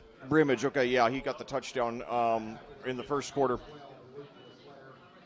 And so, Gideon Brimage, a very good player for the Pioneers. And now throw it up the middle. He's wide open, and he's got the easy touchdown. Well, that was quick. If you were, not that anyone would ever bet on high school sports because that is not legal, but if you were, you should have been an over-better here tonight, Leck, because the offenses are on full display. Brimage with an easy path to the end zone. Well, and like I said, that reinforces what I said. This might be the best quarterback matchup in the state tonight. Already 21-20 with the extra point pending. The Pioneers will tie it with the extra point here. The 35-yard touchdown pass from Patterson to Brimage. Brimage already a touchdown on the ground tonight, now one through the air. Halk on the extra point. Kick is up, and it is good. So we're tied again. Plainfield's first lead lasts only about a minute.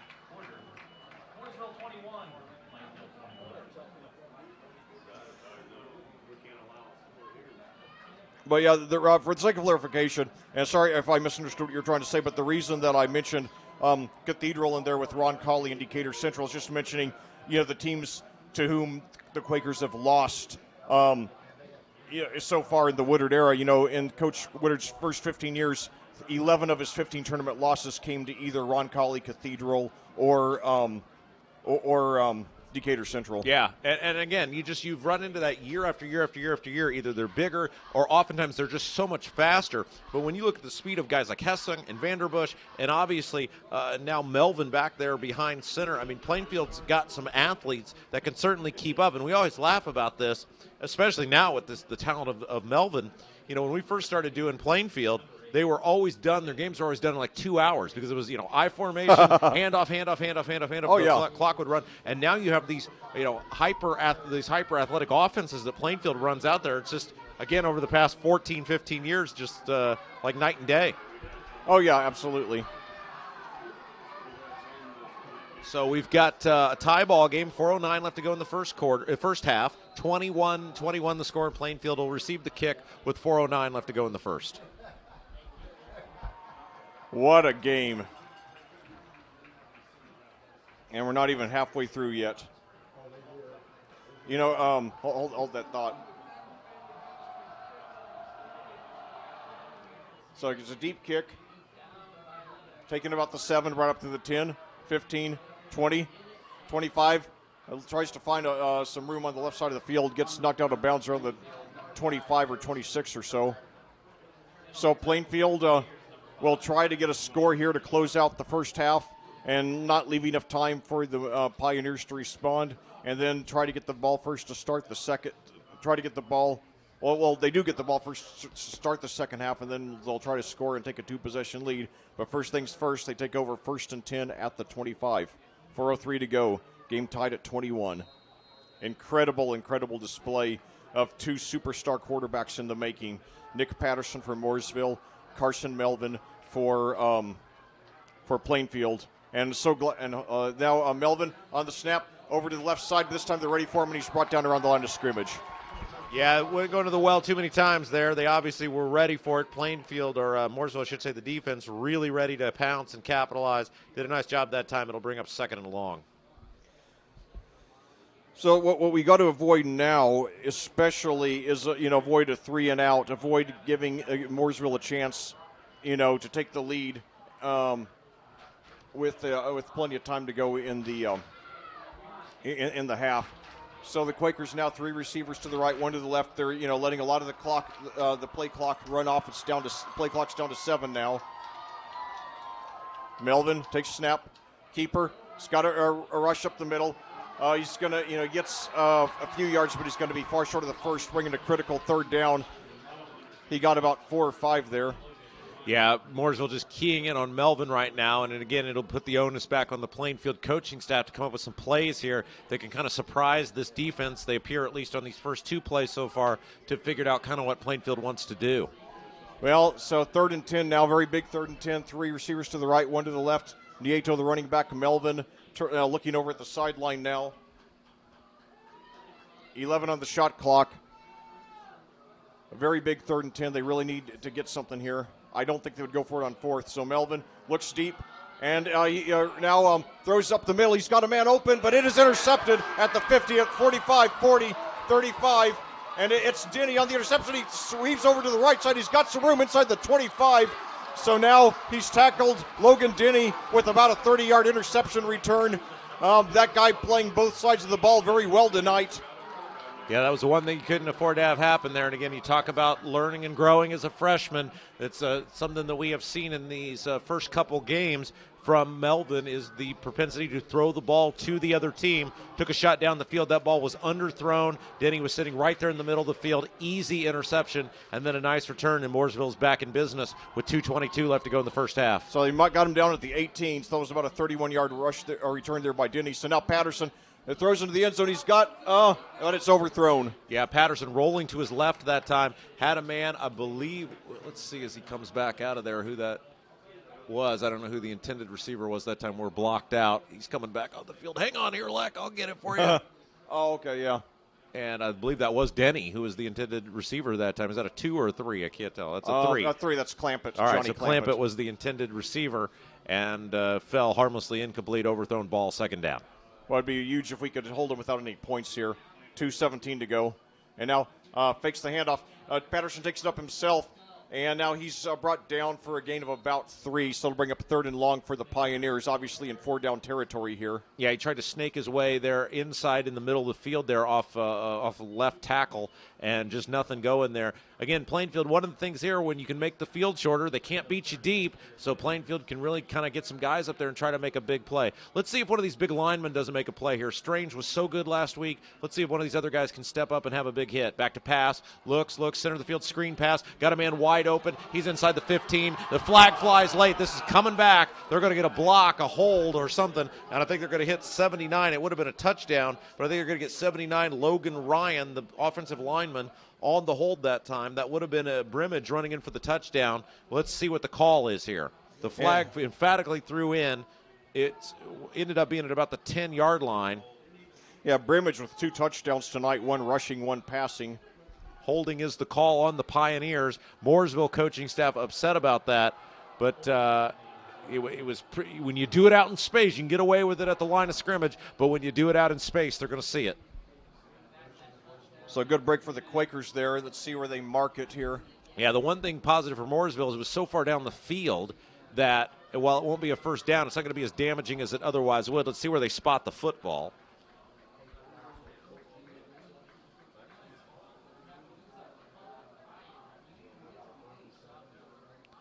Still no, looks like they're going to put it about, what is it, the 14 maybe? Yeah, 14. So it'll bring up, they still get positive yards on the play. Boy, that's a break because yeah, I don't think they've got that ball spotted correctly, because if they threw it at the 10,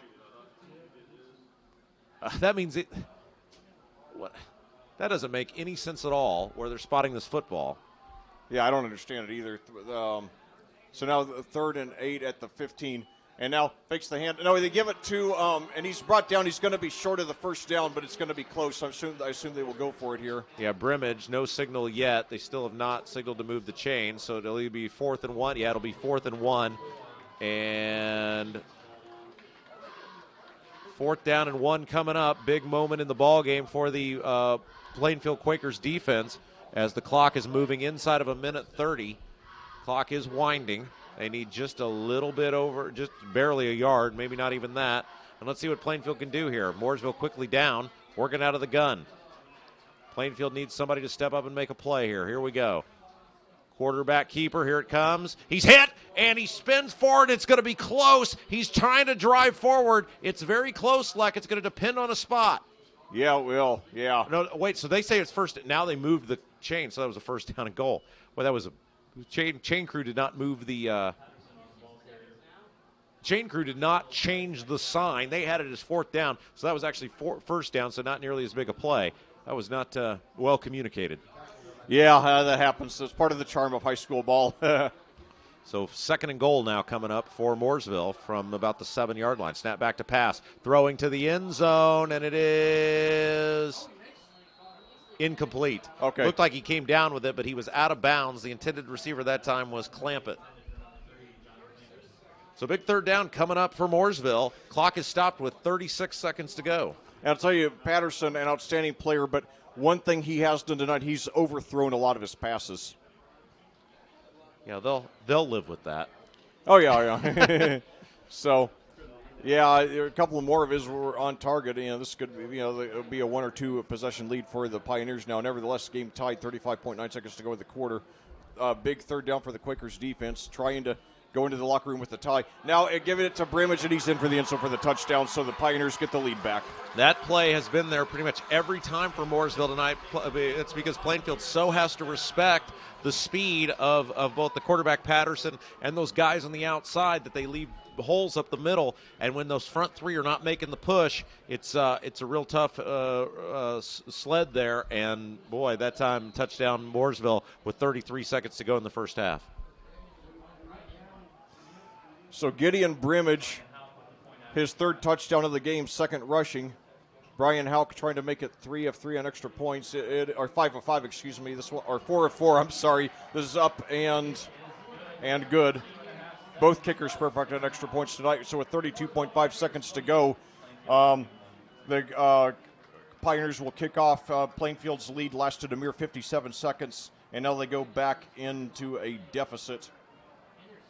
The 5th touchdown here in the second quarter. 7-yard rush by Gideon Brimage. So, I remember Dick Vitale. Well, he's not the only one who's done this, but he's the one who comes to mind the most.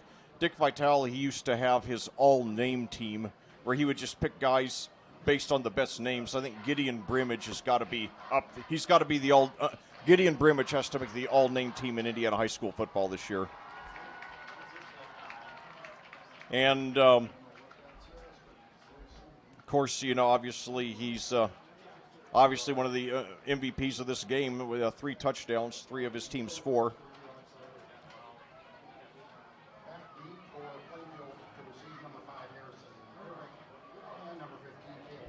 Herbeck and Vanderbush back deep to receive for the Quakers, 32.5 seconds to go. I'd imagine they'll just run out the clock unless they get a really good return here, especially as they're out of timeouts. 49 points scored in the first half, Leck. Yeah, incredible game.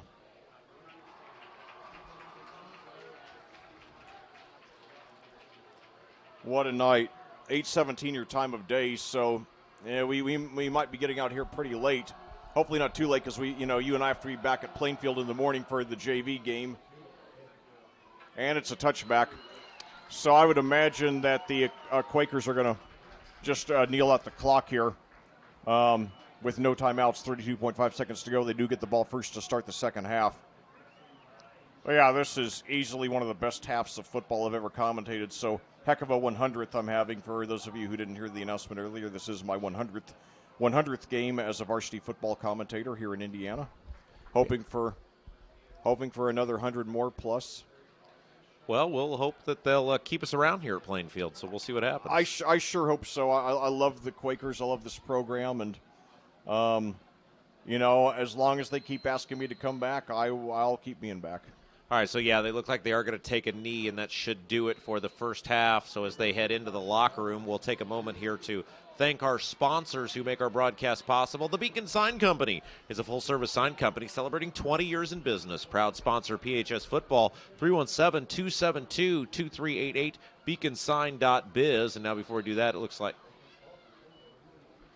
that was weird. They were in the victory formation. They took the knee, and then they rushed back up to the line of scrimmage. I don't know if I've ever seen that. And now Mooresville has to spend a timeout. It's almost like a Dan Marino type play. Well, maybe they were trying to catch the Pioneers off guard. Yeah, because they victory formation. They definitely took the knee. Oh, yeah. Which brought up second, and then I think maybe they thought, well, if they run off the field, we'll run a play. I saw one. This has been about, 6 or 7 years now. But there was a game, I think it was in Michigan, between 2 high school teams. And I believe, if I remember correctly, one team was ahead by, 1 or 2 points. The defensive team and the offense team was going for a game-winning field goal, and they kicked it, and it was blocked. And then the defensive team ran off the field celebrating what they believed was the victory, forgetting that a blocked field goal is a live ball. So the kicking team just picked it up and ran it in uncontested for the win. So It's almost like something you'd see in a movie where the guy picks the ball up and is looking around and the spotlight's on him and the music starts playing. And I know, yeah.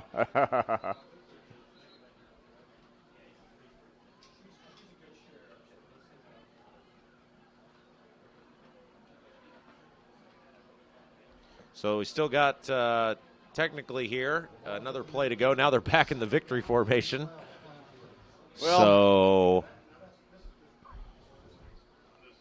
Well, you wouldn't expect a Mike Gillen team to, fall for that trick, but it was worth a try. So now Melvin, another kneel down, and I believe that will be it this time for the half. All right, so now we'll finish thanking our sponsors here. John Denninger, Jenny Rice, Melissa Sheetzer, Jill Martin, your FC Tucker Plainfield realtors that live, love, and work in the same community as you. Give us a call to help you find your next home or sell your current one. We love Plainfield. We love our Plainfield community. And Fairway Mortgage, Team Turley offers no money down programs available, and we offer free appraisals to teachers, firemen, police officers, anyone in the medical field, and veterans. 317-797-0615, teamturley.com. CCB Contracting LLC does residential remodeling from new bathrooms and kitchens to room additions and garages. 317-223-8489, ccbcontracting.com. And Giadis is a worldwide third-party logistics company with 8 buildings in Plainfield and 2 buildings in Clayton. Begin your career with Giadis today by applying or walk in to speak with a recruiter at 3870 Ronald Reagan Parkway in Plainfield. Tuesday, Wednesday, Thursday, 9 a.m. to 3 p.m. Interviews and offers on the spot. Work at giadis.com/Plainfield. And BGW Construction is Hendricks County's premier home renovation company. From design to completion, kitchens and baths to outdoor living, BGW has been pleasing homeowners on the west side since 1999. 317-268-4487, BGWConstructionLLC.com. Leck? Well, back here at Mooresville, we're at halftime of a barn burner of a game with your Plainfield Quakers trailing the host Mooresville Pioneers by a score of 28-21. It's been a wild and woolly game with wild momentum swings and big plays on both sides. The two teams have never been separated by more than 7 points. Scoring recap, the Pioneers got the ball first and went 3 and out. Then the Quakers on their next possession drove the ball all the way down in Mooresville territory, but turned it over on downs on a controversial spot. Then with 5:01 to go in the first quarter, Mooresville opened the scoring on a 2-yard touchdown rush from Gideon Brimage, and the extra point was good by Brian Hauk, making the score 7-0. However, Plainfield came back strong on its ensuing possession. Carson Melvin took in a 3-yard touchdown rush, and Kyle Hayden's extra point tied the game at 7. Then in less than a minute, the Pioneers struck back with Nick Patterson throwing a 6-yard touchdown pass to Johnny Clampett. Hauk's extra point made it 14-7. And then on Plainfield's ensuing possession, Melvin threw 23 yards to Noah Hessing for a touchdown, and Hayden's extra point tied it at 14. Then after the Pioneers turned it over on downs, the Quakers took over, and Melvin struck Kyle Vanderbush 85 yards for a touchdown. That gave the Quakers what so far is their only lead of the game, 21-14 after Hayden's extra point, and the lead would last a mere 57 seconds before Patterson threw a 35-yard touchdown pass to Gideon Brimage, and then Hauk's extra point tied the game at 21. And then finally, with 32.5 seconds to go, after the Quakers on Plainfield's ensuing possession, Carson Melvin threw his only interception of the game, intercepted by Logan Denny, and returned to the Plainfield 18. The Pioneers got the lead back on a 7-yard rush from Brimage, his second rushing touchdown and third overall touchdown of the game. And Hauk's extra point brought us to our current score of 28-14. Well, so let's look at the individual statistics. First of all, for your For your Plainfield Quakers, Carson Melvin, better tonight than he was last week. I have him completing 10 of 13 passes for 176 yards, 2 touchdowns, and 1 interception. Kale Vanderbush, 2 receptions for 101 yards and a touchdown. Noah Hessling, Kale Vanderbush, 2 receptions for 101 yards and a touchdown. Noah Hessling, 6 receptions for 55 yards and a touchdown. Carson Works, 1 for 15, and Cooper Spriggs, 1 for 6. On the ground, Melvin given the green light to rush this week, and he's rushed a lot. I have him 7 rushes for 69 yards and a touchdown. Juan Nieto III, 10 for 33, and Carson Works, 2 for 9. For the Mooresville Pioneers, Nick Patterson has completed 8 of 16 passes for 148 yards and 2 touchdowns, no interceptions. His leading receiver so far tonight has been Logan Denny, who has 3 receptions for 82 yards. In addition, Gideon Brimage has 2 for 35 and a touchdown. Johnny Clampett has 2 for 17 and a touchdown. Denton Jacobs has 1 for 9, and Logan Jackson 1 for 5. On the ground, Gideon Brimage has 7 rushes, for 34 yards and 2 touchdowns. Patterson has 3 for 41, and Hogan Denny has 2 for 4. So this has been an extremely exciting game so far. Plainfield has hung in there. The kind of offense that Mooresville has tonight, I knew we better bring our A game. Tri-West has a pretty average offensive. Tri-West has a pretty average offense. Had we not committed those 3 turnovers to start off the game in our own territory last week, I think we would have won the game going away. Still, came close, losing only by 5 after leading in the 4th quarter. So there's disappointment, but again, we knew that the game was ours to win. We just had 1 or 2 blunders too many. Tonight against Mooresville, the kind of offense that they had, I knew we couldn't get away with that, and we better be ready. And we played very well. The only big blotch on the game so far was the interception by Melvin. Although overall he's played very well. I give him about an A- performance for this game. He also has 2 touchdowns, nearly 200 yards already.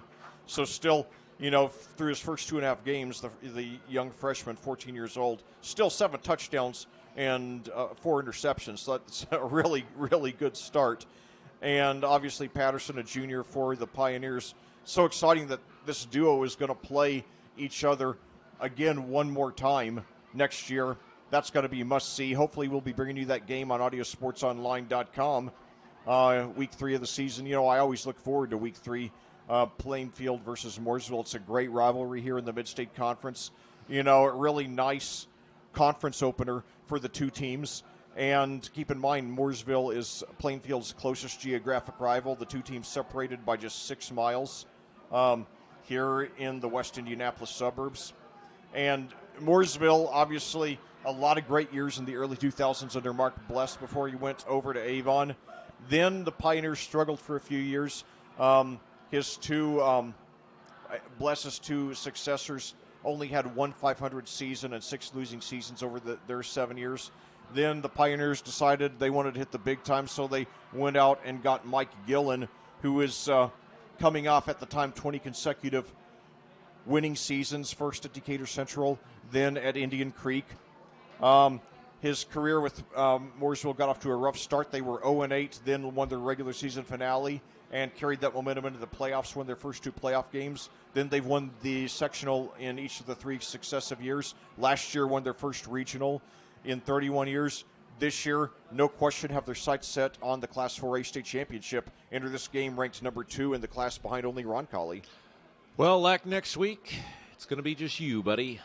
Well, I will look forward to that. I'll miss you, Rob, but I will do my best to bring the exciting game justice. And speaking of next week, our opponent will be Perry Meridian. Now, And I think that's is that at Plainfield? At Plainfield, yes. And I will be competing against you over on 107.5 The Fan. I'll be doing the Franklin Central versus versus Zionsville game. So all right, we'll be competitors. Yeah, friendly competitors, of course.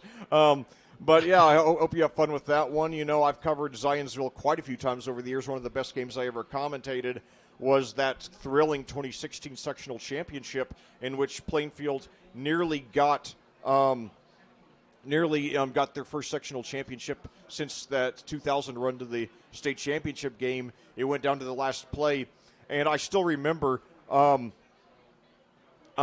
felt so bad because Gavin Ritter, the star Quakers wide receiver who went on to play collegiately just down the road at DePauw University in Greencastle, got injured on the last drive. So he watched the last play from the sidelines. And anyway, Ben Slayton, the sophomore superstar quarterback for the Quakers at the time, threw into the end zone on the last play. And it seemed like it was probably only about 5 seconds, but it seemed like a lot longer before the referee raised his arms, and the ball was thrown into a crowd of about 10 people. So I didn't know who caught it, and then it was so heartbreaking.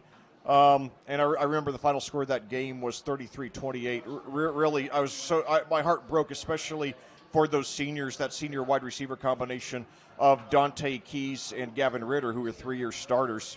And in fact, Gavin Ritter made maybe the best catch I've ever commentated in my career, an amazing one-handed touchdown grab in the game at Franklin that year. Well, and then before you started working for us, Leck, we had a yearly feud with the Ron Colley student broadcasters because they would take up a bunch of our space, and then they would, like, this was back in the day before there was internet in the press box. They were trying to use our phone line to broadcast, and we had to tell them, we're the home team. This is our phone line. Get your own phone line. So, yeah. We that was our yearly encounter with the Ron Colley student station. So, yeah, lots of great memories over the years. And I'll tell you what, you mentioned, though, just the toughness of that Plainfield sectional. It's going to be very interesting, though, over the next couple of years, because I'll tell you what, Melvin just has a future Mr. Football written all over him. Not to put too much pressure on the kid, but gosh darn it, he's fun to watch. Yeah, definitely. And how exciting it is he's going to be back for 3 more years, So, when you see him, like that interception that he threw earlier, it's like I have a feeling he's not going to be making mistakes like that even a year from now, let alone 2 or 3 years from now. So yeah, he's got a very bright future, and it's so exciting to watch that young man, and especially even more so because I didn't know he had that kind of rushing capability as he's shown tonight. So yeah, a lot to look forward to commentating that young man. Hopefully we'll be back covering the Quakers here on audiosportsonline.com for the next 3 years and beyond. We've had a great relationship with that athletic department and head coach Brian Woodard all these years. I have so many great memories. This is my 100th varsity game, and Plainfield is the team I've covered the most by far. This is my 36th Quakers varsity game, and in addition, I've covered Plainfield. I've covered Plainfield dozens of times in other sports, including boys and girls basketball and baseball. So it's just always a pleasure. And Rob, you mentioned Ron Colley. Your annual feud. Now I'm now Ron Colley's PA announcer and scoreboard operator for boys and girls lacrosse. So yeah, it's interesting because that was like probably the first couple of years we did it. So I don't know, 08 maybe to 12, right? And I was in my mid 20s at the time, late 20s at the time, and I felt bad, getting into it with high school kids. But now I think they're grown adults now, so I don't feel bad about it anymore. Yeah. We got to stand up for our. That was our phone line. Oh yeah, absolutely, yeah, and. Fortunately, by the time I started joining, because I remember Plainfield used to play Ron Colley every year, and unfortunately had to give him up because Perry Meridian was added to the schedule. So we had, That's right. They had him twice because they had him in the regular season, and then they had him in the sectional. That's right. Yeah, and I really miss those days. That was a great Game 4 tradition for so many years. We take a break from mid-state conference action for that tough non-conference game against Ron Colley, but then we added Perry Meridian a few years ago to make it an 18 conference. Unfortunately, we had to drop Ron Colley from the schedule. But by the time I joined the Audio Sports Online family in 2012, they had Rob Brown as the radio commentator. He's a middle-aged guy, a really great guy. I got to know him a little bit. He was always fun. We would always chat before the games, and in fact, he would actually give me their football newsletter, which has so much great information, great trivia for the broadcast. So, yeah, I really miss having the Rebels on their schedule, and I'm glad that I'm able to be part of their lacrosse team. So, not playing, but doing the PA and scoreboard. If you're just joining us, I'm Rob Kendall. He's Lex Zorn coming to you tonight from Mooresville High School. Exciting first half, 28-21 the score. Pioneers with the lead. Plainfield will have the ball to begin the second half. We still got about a minute up on the clock, and then the teams will come out to put another 3 minutes or so up there. So then we'll be bringing you second half action. And again, I'll tell you what, it was certainly an offensive juggernaut both ways tonight in the first half, and we'll see if it stands up in the second. Yeah, and the thing is, I think, Rob, if we're going to get, you go back to that Colts-Saints Super Bowl. I heard years later that Bill Parcells had advised Sean Payton, the head coach of the Saints, that one of the keys to beating the Colts was to take a possession away from them, and the Saints opened the second half with that surprise onside kick that they recovered, and that was a key play in their victory. It's easy to forget the Colts actually at one point led that game 10-0. And I think one of the keys for Plainfield, for a Plainfield victory tonight, they might have to take a possession away. The Pioneers are very, tough to stop. We did get a 3-and-out against them, and Patterson has had some throws tonight that were a little bit off. So I think one of the keys is going to be getting them into some third and longs. And you hate to go for an onside kick, an unnecessary onside kick against a team that has this kind of offense.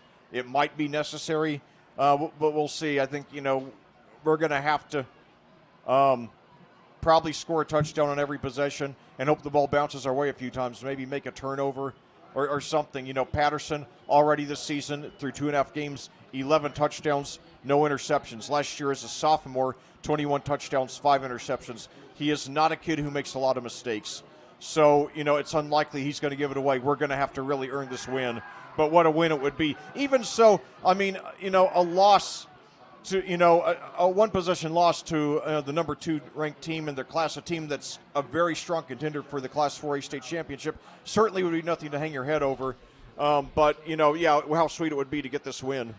Yeah, so let's give a bunch of kudos to the Plainfield student section, full over there. Yeah. Plainfield fans traveling well tonight. Again, also thanks to the Mooresville athletic staff, Mike Mossbrucker, the entire staff out here. They've been very nice to set us up and take care of us in a jam-tight press box, and so we very much do appreciate them giving us space to broadcast here tonight. And again, Plainfield, the road team on the scoreboard tonight, wearing the white jerseys, red letters and numbers, gray pants, gray helmets. Mooresville, the visitors, the home team rather, blue jerseys, white letters and numbers, blue helmets, gold trim around the jerseys. And here we got about a minute and a half left up on our clock, and then we'll be ready to go for the second half. Plainfield will have the ball to begin the second half. That's right, and Rob, I've got a little time, so I'm going to try this. Tell this. This is a story I thought I'd wait until we've got the time. But, like I said, this was my 100th game as a varsity football commentator tonight. And, the number of points scored in the first half reminds me of, what would have been quite an experience for me. I remember back in 2013, my second season, one of the days I always look forward to the most every year is when I get my schedule for my broadcast schedule for the upcoming season, and it is subject to change for a lot of different reasons. And that year, for week 2, I was scheduled for Perry Meridian versus Decatur Central, and then there was a schedule change, and I ended up being assigned Zionsville at Lafayette McCutcheon.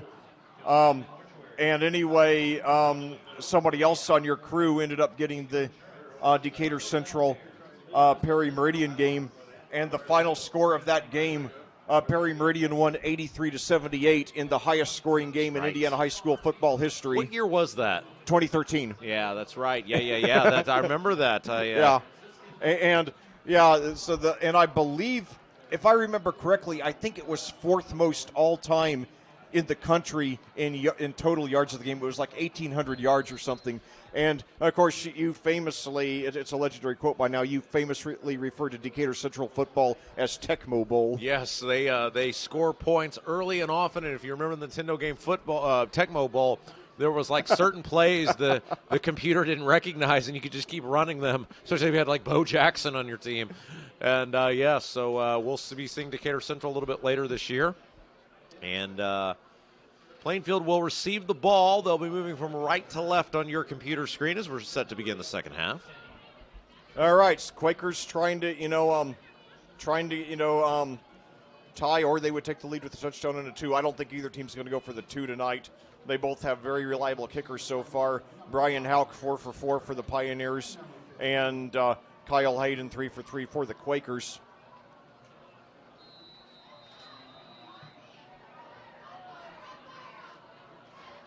.840 your time of day.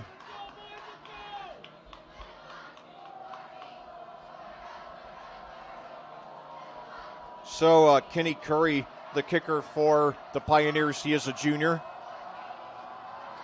Sends it deep, could be in the end zone for a touchback. Fielded at about the 2, right up to the 5, 10, 15, 20. He's got a hole, 25, 30. And he is brought down right around the 30, so decent starting field position for the Quakers. They do have a freshman quarterback, but they also have 3 very reliable upperclassmen receivers who have helped this a young man, Carson Melvin, get accustomed to varsity ball here. That was Works that time on the return, Leck. All right. Yeah, that's what'll be interesting because obviously a lot of these skill position guys, not all of them, but several of them are, upperclassmen, so we'll see. Hessing will be back next year. That'll be, really helpful to Melvin. So now a handoff there on a reverse to Hessing, and he's knocked out of bounds after maybe a short gain. Yeah, tried a little end around there to the far side of the field, not much doing on first down.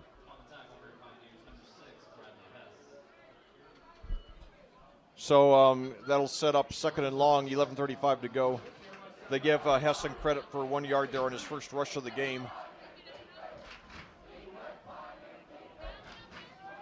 So now we've got Smith and Hessing lined up to the left. And now as screen pass to Hessing, he's got room on the left side, and he drags his way up to about the 34 or 35, bringing up third and about 6 or so. Yeah, Mooresville doing a nice job. They did that on the final possession for Plainfield last half that resulted in the interception. They're doing a nice job closing on these short plays. It took them a little while to get their timing maybe down on some of this, but they've done a real nice job the last couple of possessions closing on these short runs and passes. So they only give Hessing two yards on the reception there. I was hoping he'd get a yard or 2 more than that. Not as good a spot as I hope. So 2 receivers to each side now. Very big 3rd and 7. The Mooresville fans going crazy now. So now Melvin gets it. He rolls to his right. He's pressured, and he's sacked. He's sacked for the second time tonight, so that'll bring up 4th and long. There is a flag down, Leck. Let's see. It's in the backfield. That's usually in the area of a hold. We'll see what the flag was. It's right at the 25-yard line. Holding is the call on Plainfield, so I'm sure that'll be declined. Yeah, it will be. So it'll bring up 4th down. So now the pressure is going to be cranked up on the Plainfield defense because the offense the mighty Mooresville offense will get the ball with a chance to take a 2-possession lead. Neither team has been separated by more than 7 points all night.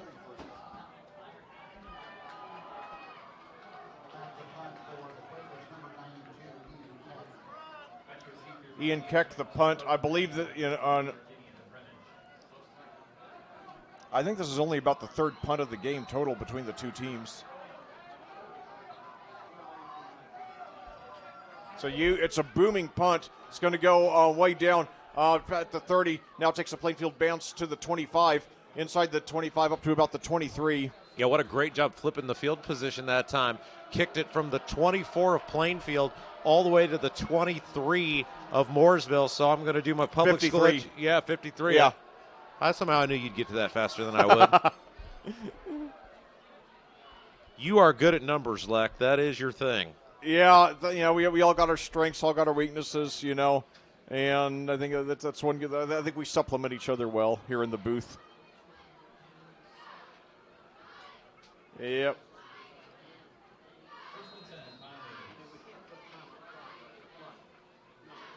Well, it seems like Mooresville has made some, and now Patterson there. He's got some room. He's got the first down past the 40.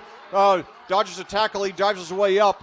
Gets about 18 or 19 there. Nick Patterson did have a 39-yarder earlier. You know, if you're Plainfield, you might as well put more guys up in the box and make a go of it because you're not going to tackle him in the open field anyway. So I'm a little surprised they haven't made that adjustment of trying to put more guys up in the box, just because once these Mooresville receivers, running backs, and the quarterback, of course, hit that open field, they're off to the races anyway.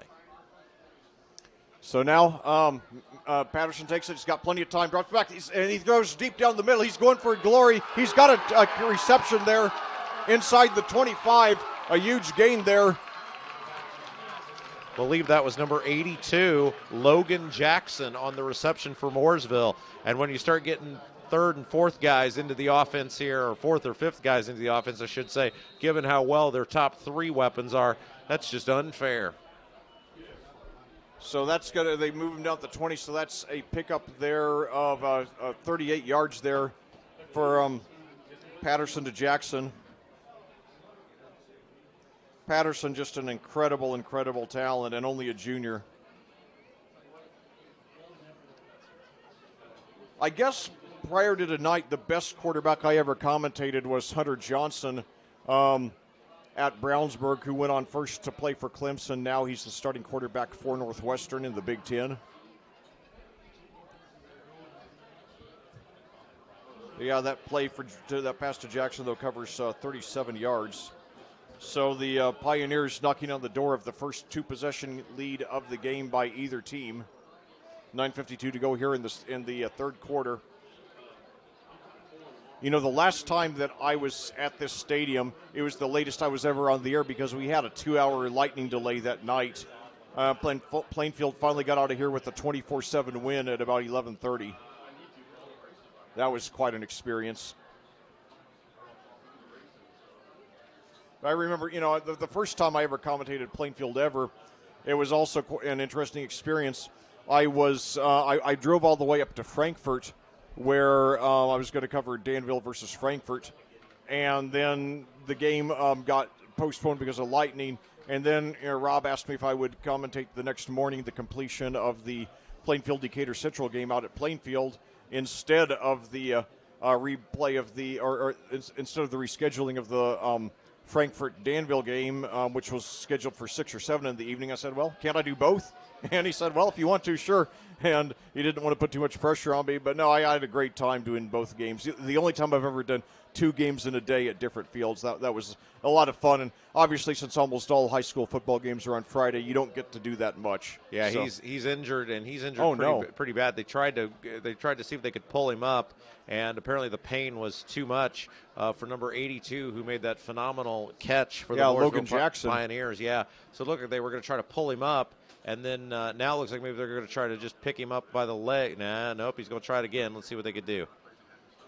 Well, I'll tell you, that's really odd. You know, he's made 2 receptions tonight, Logan Jackson has, and he got injured on each play. Yeah, probably an ankle maybe. I mean, he's yeah, that one looks more serious because he's being carried off. He's got an arm around each guy's around a guy on each side, but his feet are not touching the ground. So apparently he doesn't want to put any weight on one or both feet. So certainly we wish that young man a full and speedy recovery. So some substitutions coming in the ballgame now for Mooresville, and again knocking on the door here and going down 2 scores would not be ideal for Plainfield given Mooresville's proficiency of putting points on the board tonight. So now makes the handoff. Patterson keeps it. Now he's pitches back, and he's got Denny inside the 15, inside close to the 10. So it's going to be 2nd and short for the Pioneers, knocking on the door of that 2-possession lead. 9:30 to go and counting here in the third quarter. The Pioneers 28, Quakers 21. Yeah, they're going to put him back at the 13, it looks like. So 2nd down coming up for Mooresville.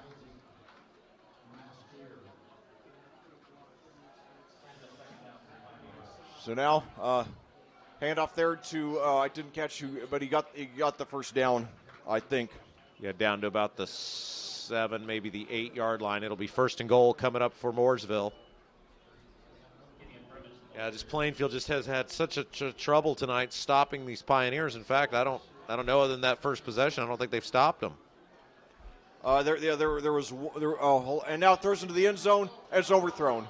Yeah, incomplete. The intended receiver that time for Mooresville was number 15, Julian Thompson.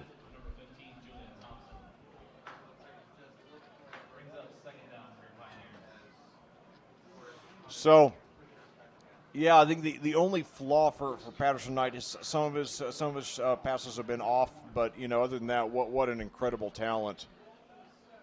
Very athletic, great arm, very quick release, lightning quick. Handoff there to Brimage, and he's into the end zone for a touchdown, his 4th of the game, 3rd rushing. I know Mooresville's got a lot of weapons left to defend, but they've run that play, it seems like. How many touchdowns is that for Brimage? 4 and 3 on the ground, 1 through the air. Yeah, it seems like now they've run that play 3 times really down there, and he's just walked into the end zone every time. And Plainfield doesn't seem to either recognize it, they certainly don't have an answer for it, and now they're down 2 scores with 8:52 left to go in the 3rd. Yeah, that's the first multiple possession lead for either team in this game. So now Hauk trying to go 5 for 5 on his extra points tonight. Denny the holder, and this one is good. This one's good again. So since Plainfield got their only lead with 5:06 to go in the second quarter, the Pioneers have run off 3 touchdowns in 8 minutes to take a comfortable 35-21 lead. How will the Quakers respond? They're going to need to get something on this upcoming drive. They're not out of it, but their margin for error is now very low.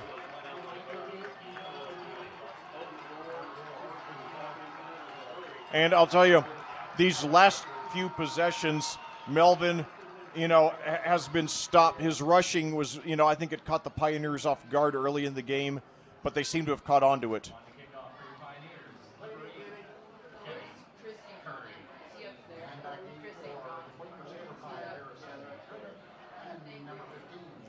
Gideon Brimage, Nick Patterson, as is the case with most teams, the quarterback usually gets the most publicity.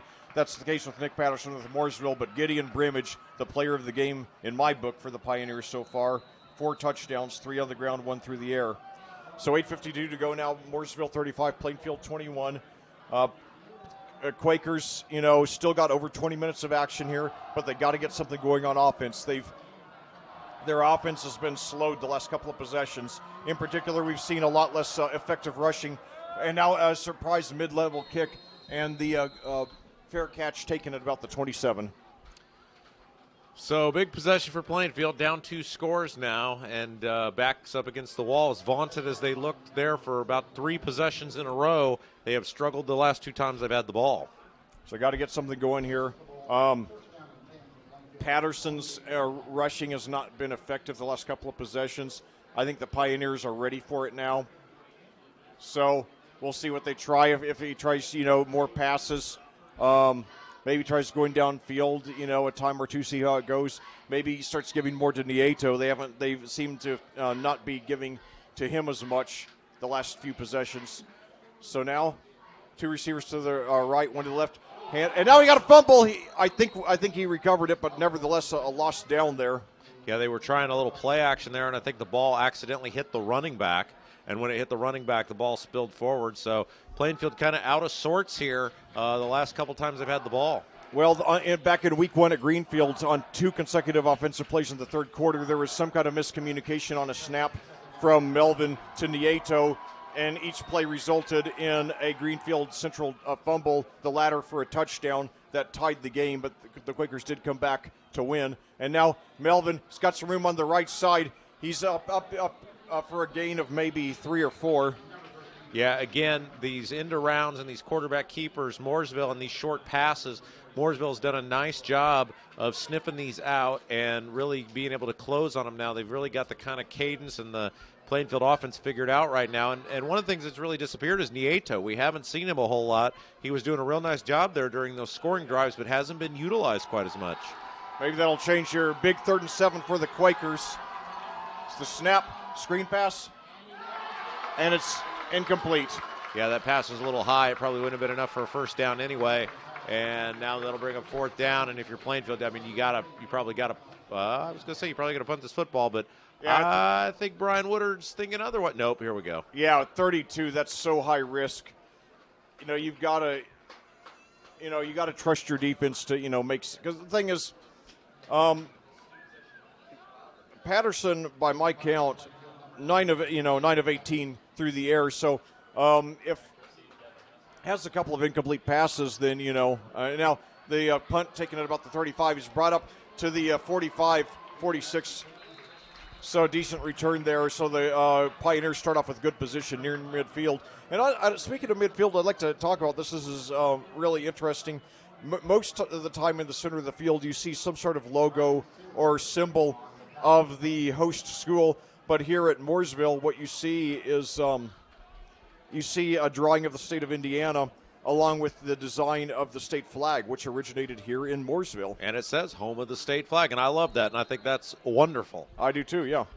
So now the Pioneers, 2 receivers to each side. Patterson drops back, throws up the middle, caught by Brimage. He's got an open field, 35, 20, 25. Saru on the left side, and he's inside the 10. Did he dive? Did he get it? Touchdown. Yes. So a 54-yard touchdown pass from Nick Patterson to Gideon Brimage, and that goes a long way toward putting this one away. 4 possessions and 4 touchdowns in 10 minutes for the Pioneers after they went behind for the first and only time in the game. Wow. Yeah, it's just almost impossible to stop these guys consistently because they're just so quick. They've got so many weapons. He's got so many options. And obviously the guy that they've kind of just left is Gideon Brimage throughout the evening, and that is the 5th touchdown for Brimage.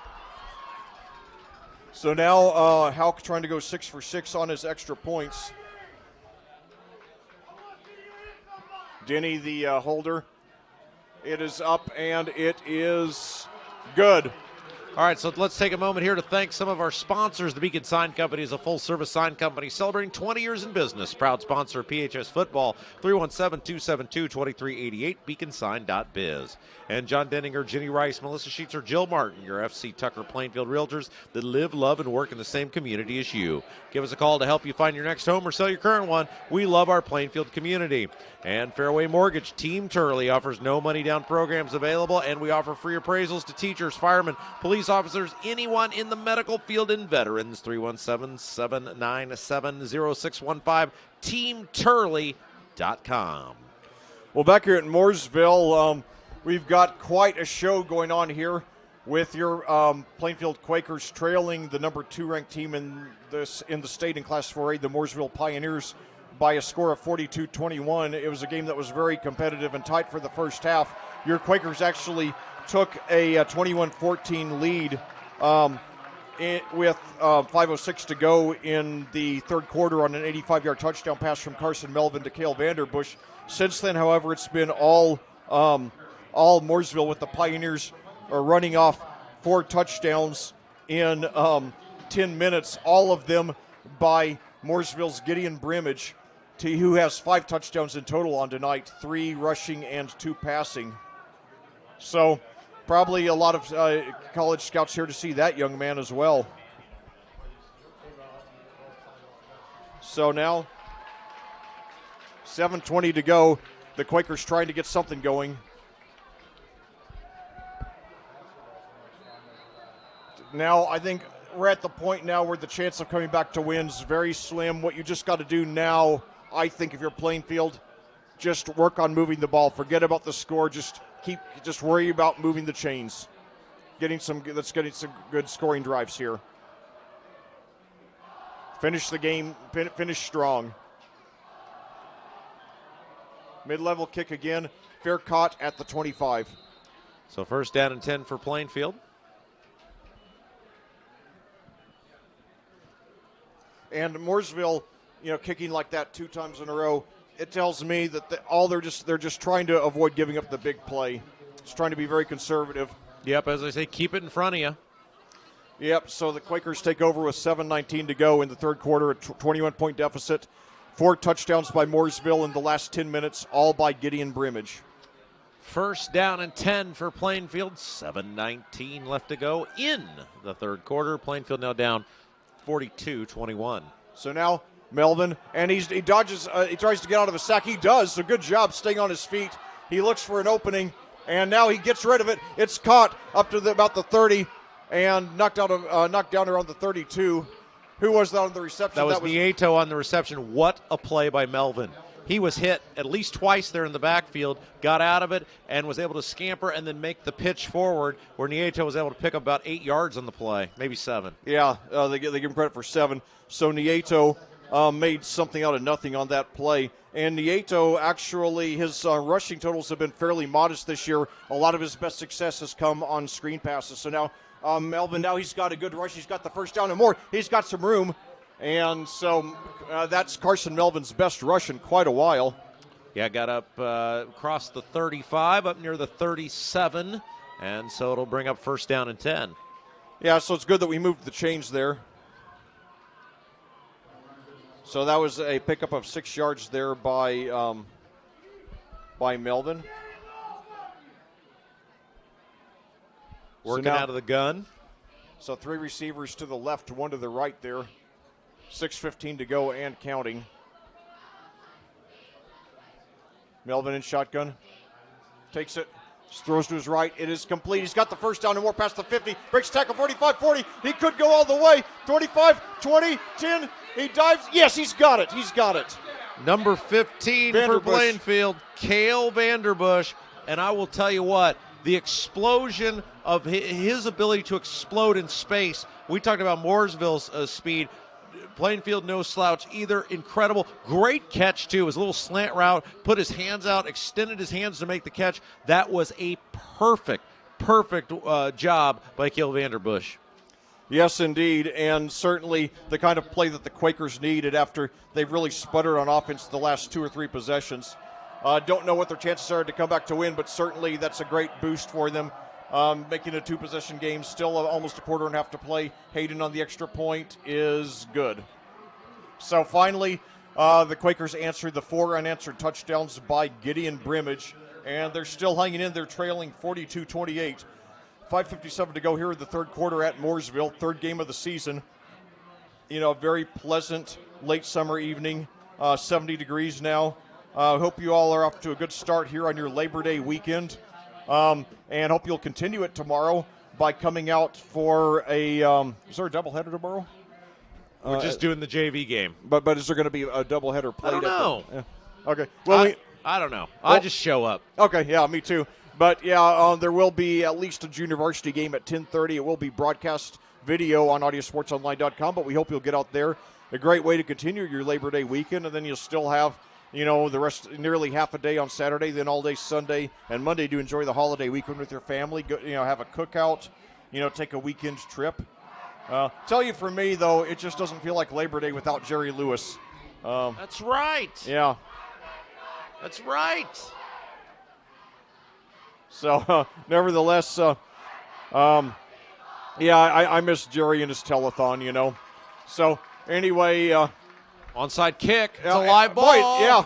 And let's see who got it. I think Mooresville got it, but it was a good idea, though. Yeah, it was bouncing around over there for a while. Mooresville ultimately fell on it at about the 43. Yes, indeed. So Vanderbush, 3 receptions tonight, 163 yards, 2 touchdowns.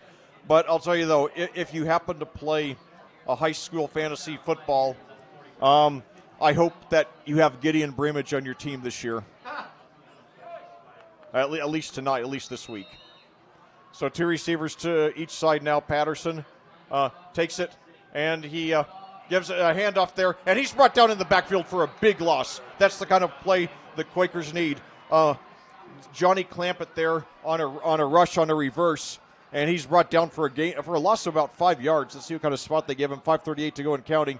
Huge play. And yeah, Rob, look at the down marker. Yeah, that is definitely electronic. That's neat. Indeed, yes. So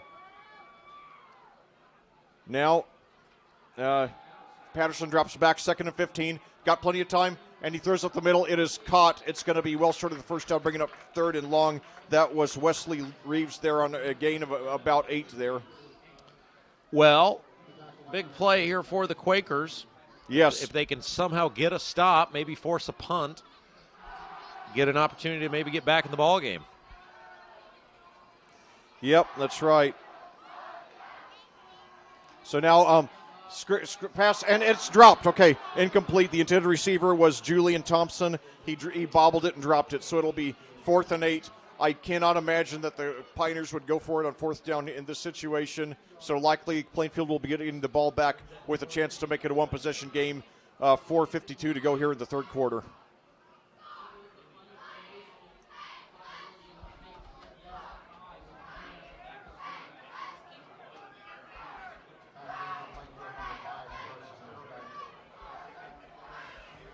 So 3 receivers now to the left, 1 to the right. Patterson and shotgun. They are going. Looks like they did punt after all. So the Quakers take a fair catch around the 31. Oh, that was Hessing there.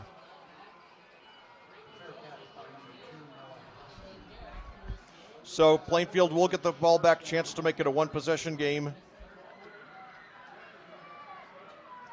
Still, very much in this, and the defense did come alive there, especially when they tackled Johnny Clampett on the reverse for that 5-yard loss. Very, very big play. So now we've got Cale Vanderbush, Noah Hessung, and Caden Smith all lined up to the left now. 1 receiver to the right. Juan Nieto the third in the backfield. Nieto gets it. He's got some room. He's got a hole. He's got the first down more, 50 up to about the 46. So Juan Nieto the third with maybe his biggest gain of the season so far. Most of his gains have been modest. Yeah, that was a nice run that time. And again, I like the fact that Plainfield has made a commitment, is now, getting Nieto back involved in the offense. I don't think it's any secret or any secret why they've done so well these last couple possessions, because they've made an effort to get him back involved in the offense. Ball down to the 47 of Mooresville, 1st down and 10. So the Quakers in business here, still over a third of the game to play. And 3 receivers to the left again. Now I hand off to Nieto. He's got some more room. He's got, I think he fell for the first down. He was, they had a hold on him and he fell forward, spun, and I think he's going to be a yard short. Nevertheless, Nieto finally starting to find his stride here. Yeah, he's going to be about a yard short there, Lex, so 2nd down coming up. So 30 yards combined by Juan Nieto the third on his last 2 rushes. So now 3 receivers to the left, 1 to the right. Melvin in shotgun. This time a keeper by Melvin. He's got the first down and more. Gets about 4 or 5. Yeah, again, one of the reasons Plainfield stayed in this thing early was not that they were scoring points, but they used so much clock that it kept the Mooresville offense off the field. And so nice little return on this drive by Brian Woodard to that commitment to running the football and running some more of that clock. Yeah, because, I said, very early that, they were going to have to they were really going to have to, dominate time of possession tonight. And that's an area where we were dominated the first 2 games. And now Melvin up the middle. He's got Hessung. He's got the catch. And he dropped it. He dropped it. Boy, that was, that they would love to have that one back. He was wide open in the middle of the field, hit him right in the helmet and dropped it. And man, that's too bad. Yeah, he fell. He would have been down at the 3 or 4. Nevertheless, Quakers still in good shape. 2nd and 10 now. And I like the aggressiveness of it. They're still playing with the eye of the tiger.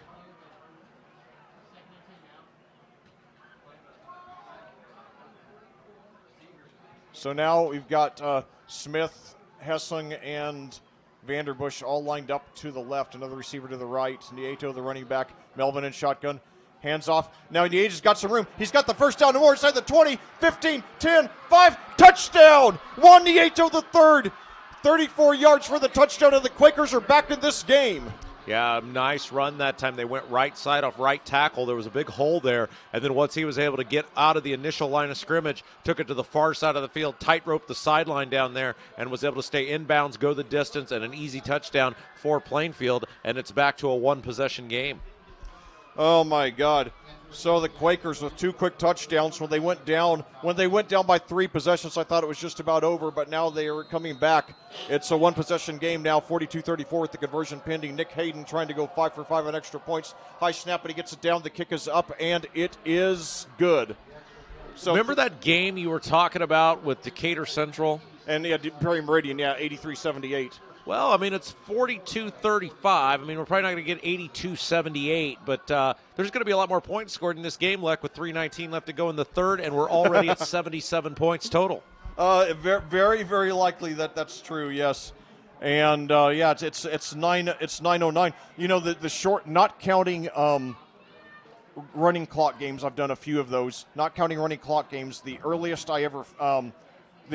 my varsity game ever finished, for games that started Friday night at 7. I remember Plainfield at Whiteland 2 years ago. It ended at 8:54.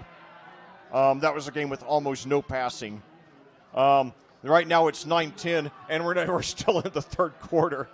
So, yeah, we might not get out of here before 10 tonight. And we got an early morning game tomorrow, so I hope we can both get enough rest. So Plainfield will kick it off from the 40.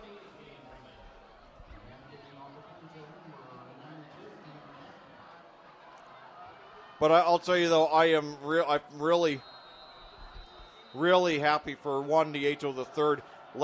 On his last drive, 3 rushes, 66 yards, and a touchdown. And he was a guy who was just – and now a short kick. Pooch kick went in the air. It was fielded on the fly at the 45-yard line. Yeah. And Mooresville will have it first down and 10 from there.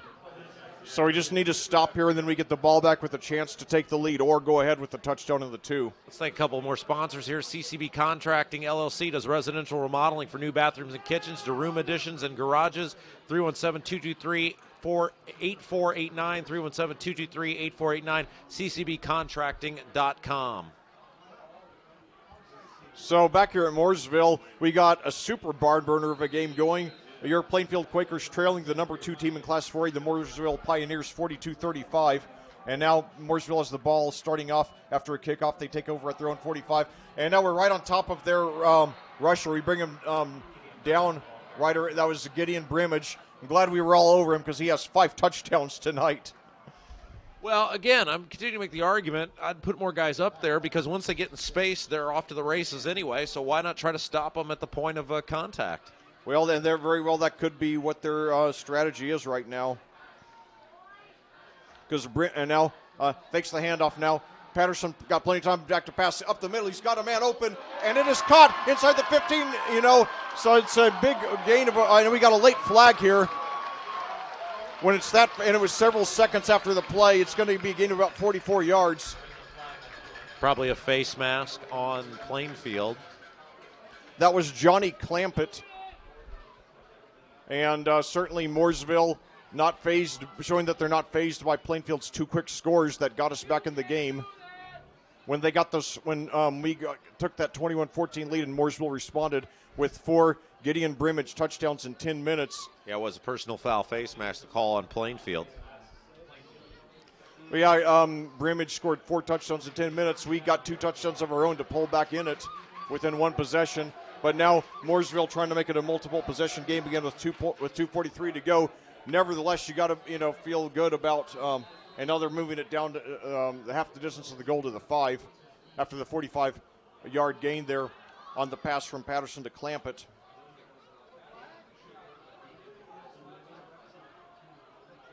So the Pioneers now they line up with Clampett and one other receiver to the right, one receiver to the left. Gives it to Brimage, and he drives toward the end zone. He's going to be a little bit short. Patterson closing in on 300 yards in this game now, has 3 touchdowns as well.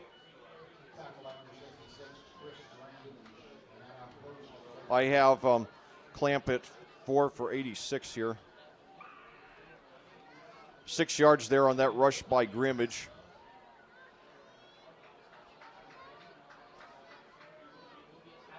So now Patterson takes it in, and Patterson's got the touchdown. A 2-yard rush by the quarterback, and the Pioneers get that 2-possession lead back. 1:48 to go here in the third quarter. Your score, Mooresville 48, Plainfield 35 with the conversion pending. The fifth touchdown here in the quarter. Hauk is 6 for 6 on extra points tonight.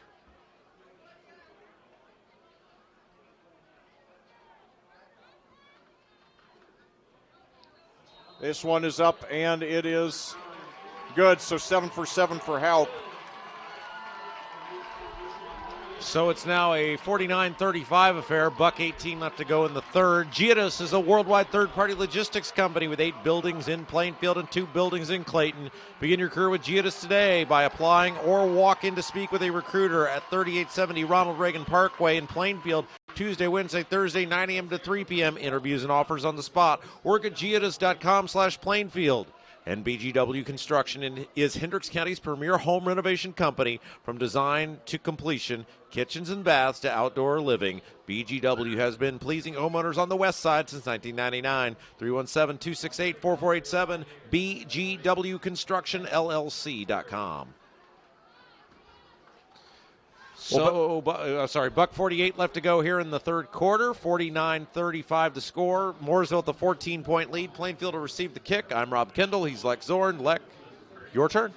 Well, that was the second touchdown rush of the game for Mooresville quarterback Nick Patterson. He had a 3-yarder early in the game. And so he has is right now through nearly 3 full games, 12 touchdowns with no interceptions through the air, and then 3 touchdowns on the ground. Last year he had 20 and 21 respectively as a sophomore. So he's turning out, he might end up being the best dual threat quarterback in Indiana history before it's over. And now the kickoff goes out of bounds, so the Quakers will be taking over. Was it the 40? Did you take over at the 40? That sounds about right. Yeah. So 1:48 to go in the third quarter. Plainfield needs 2 scores. Their offense, after sputtering late in the second and early in the third quarters, has been rejuvenated here in this quarter, scoring on a 62-yard touchdown pass from Carson Melvin to Cale Vanderbush and a 34-yard touchdown rush by Juan Nieto III. So the Quakers still, in business here, still with a shot. They're going to have a break, either take a possession away from the Pioneers, get some kind of lucky bounce, recovered an onside kick. But the thing is, when they went down 41-21, where I wasn't even thinking about coming back to win at that point. I was just thinking, let's just get some drives, sustain some drives, get some scores, But then we got the 2 quick scores to pull right back in it. So now Quakers take it, hand off to Nieto. He's up the middle, and he gets about 3 or so. Again, got to just have some sort of sustained drive here because you're going to have to stop them eventually anyway, being down 2 scores. But the longer you can keep them off the field and you can shorten this game, I think that's why they were so effective early on and even had the lead at one point, is they did a great job of running that clock. Yeah, definitely time of possession, I knew would be a big key for us to in this game. So now the Quakers line up. They got Springs out to the right, Vanderbush, Smith, and Hessling to the left. Hand off to Nieto, but they're right on top of him, but he dives forward, and he might get a yard or so. I like the toughness in that young man. Yeah, did a nice job there that time, Leck. That was definitely a play that was going nowhere. He was going to lose yardage, but was able to spin forward, at least got back to that initial line of scrimmage. Yeah, so good second effort there by Nieto. And I think he was really frustrated because he didn't really rush the ball that well the first 2.5 games, but he's really come alive in this third quarter, especially on that last drive where he had the 3 rushes for 66 yards, including the 34-yard touchdown that made it a 1-possession game against. And now a big 3rd and 8 for the Quakers, 33 seconds to go in the quarter. Melvin takes a snap, looks downfield, and but he's brought down for a sack. And we got a late flag. Yeah, flag flies in late. That's usually in the area of either a hold or a personal foul. We'll see. Hopefully it'll be a personal foul against the Pioneers. I'll tell you, very few penalties against Mooresville in this game, which is a sign of a very disciplined team, which you expect with a living legend as your coach, such as Mike Gillen. It is a personal foul. It is a face mask. Yes. It is against Mooresville, so it'll be a first down for Plainfield. You're right. Is that like the first penalty of the game? It might be the first, It might be, come to think of it. There haven't been a lot of penalties on Plainfield either, but wow. But if you get nearly 3/4 of the game without a penalty, that's you're playing a real disciplined game. So now Plainfield has it 1st and 10 at their own 45, 22 seconds to go and counting. Trailing by 14, a little over a quarter to make up 2 scores against this offensive juggernaut of a team that they're playing. So now the Quakers line up 3 receivers to the right, 1 to the left. Melvin in shotgun, Nieto the running back, 7 seconds to go. Handoff to Nieto, spins around. He's set at the line of scrimmage, and he plows his way up for about 1, and that's the quarter. So your Plainfield Quakers at the end of 3 quarters. 12 minutes to make up 14 points. Your score, Mooresville 49, Plainfield 35 here on AudioSportsOnline.com. And again, let's thank our sponsors who have made the broadcast possible here tonight and all season long. CCB Contracting, Giadis, Gannell Financial, FC Tucker Homes, Haynes Roofing, Team Turley Fairway Mortgage, Bailey and Wood Financial Group, Marietta CPA, Tropical Smoothie Cafe of Avon, Jimmy John's and Jack's Donuts of Plainfield, BGW Construction, LLC, and the Beacon Sign Company. I'm Rob Kendall, he's Lex Zorn. 49-35 is the score as we head to the 4th quarter. Plainfield with the ball, down by 14. Yeah, it's been everything advertised and more, and what a great crowd we have. We probably have 2,000 people or so in the stadium, which is really good for a 4A versus 5A team. And I know that the Mooresville fans are pumped up because this is their season opener. They narrowly missed going to the state championship game in their class last season, and now they're playing with full attendance here for the first time in 2 years. Entering the game at 2-0, like I said, ranked number 2, with their sights set on a state championship, and I really think it's doable. The question is, will they get over Roncalli? That's always going to be a tough one, but these guys are talented enough to do it. And so now Plainfield taking over 2nd and 9.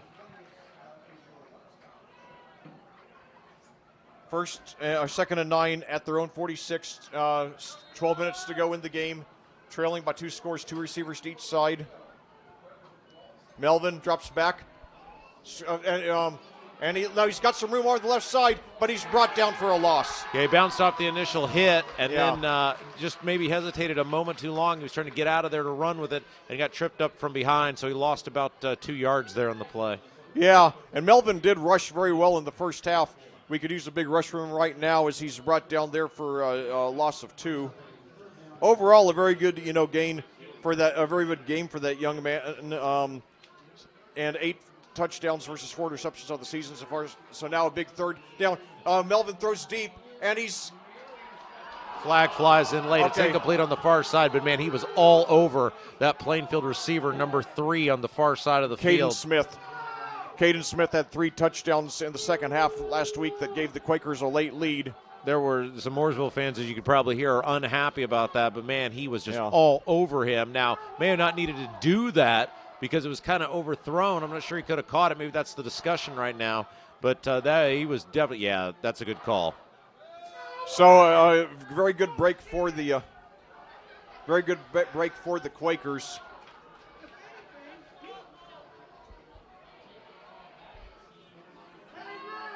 And so that's 2 consecutive now after I think no penalties in the whole game for Mooresville. Now 2 in a row.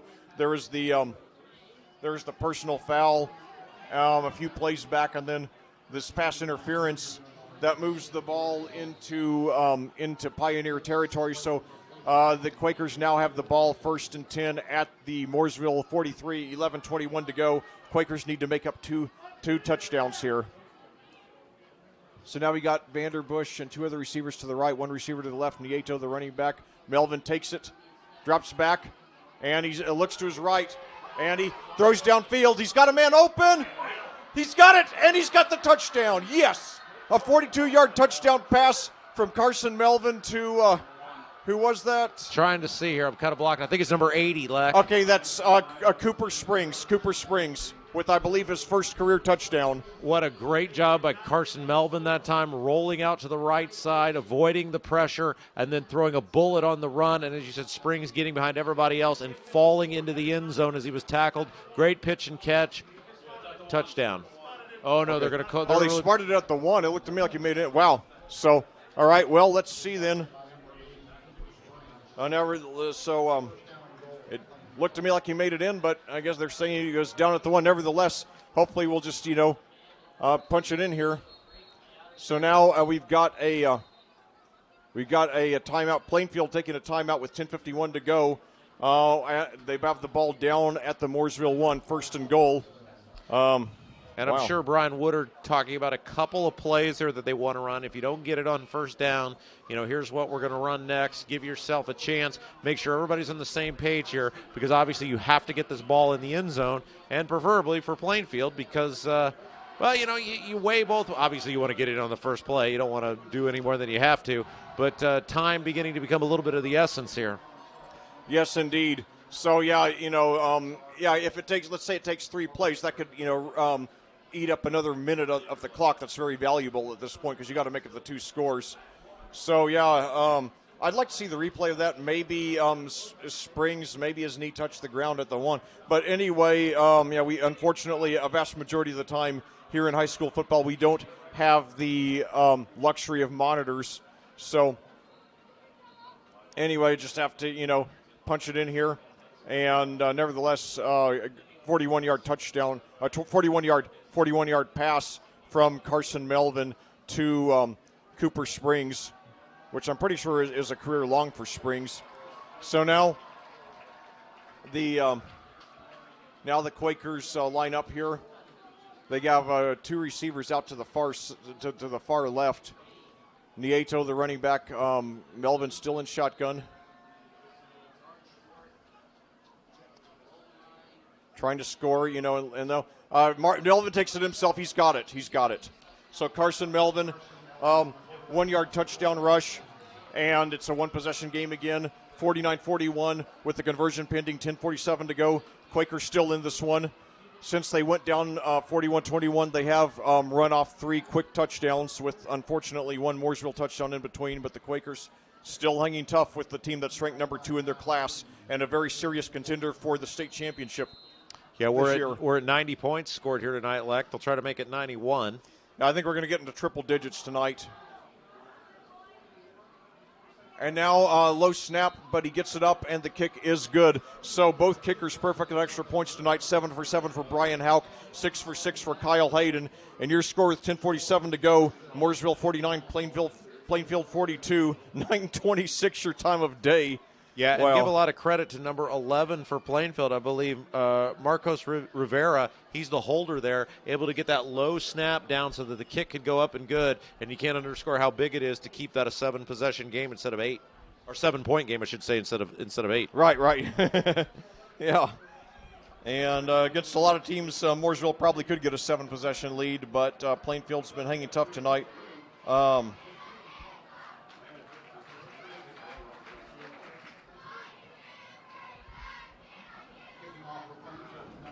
That's the second rushing touchdown, by the way, in this game for Carson Melvin.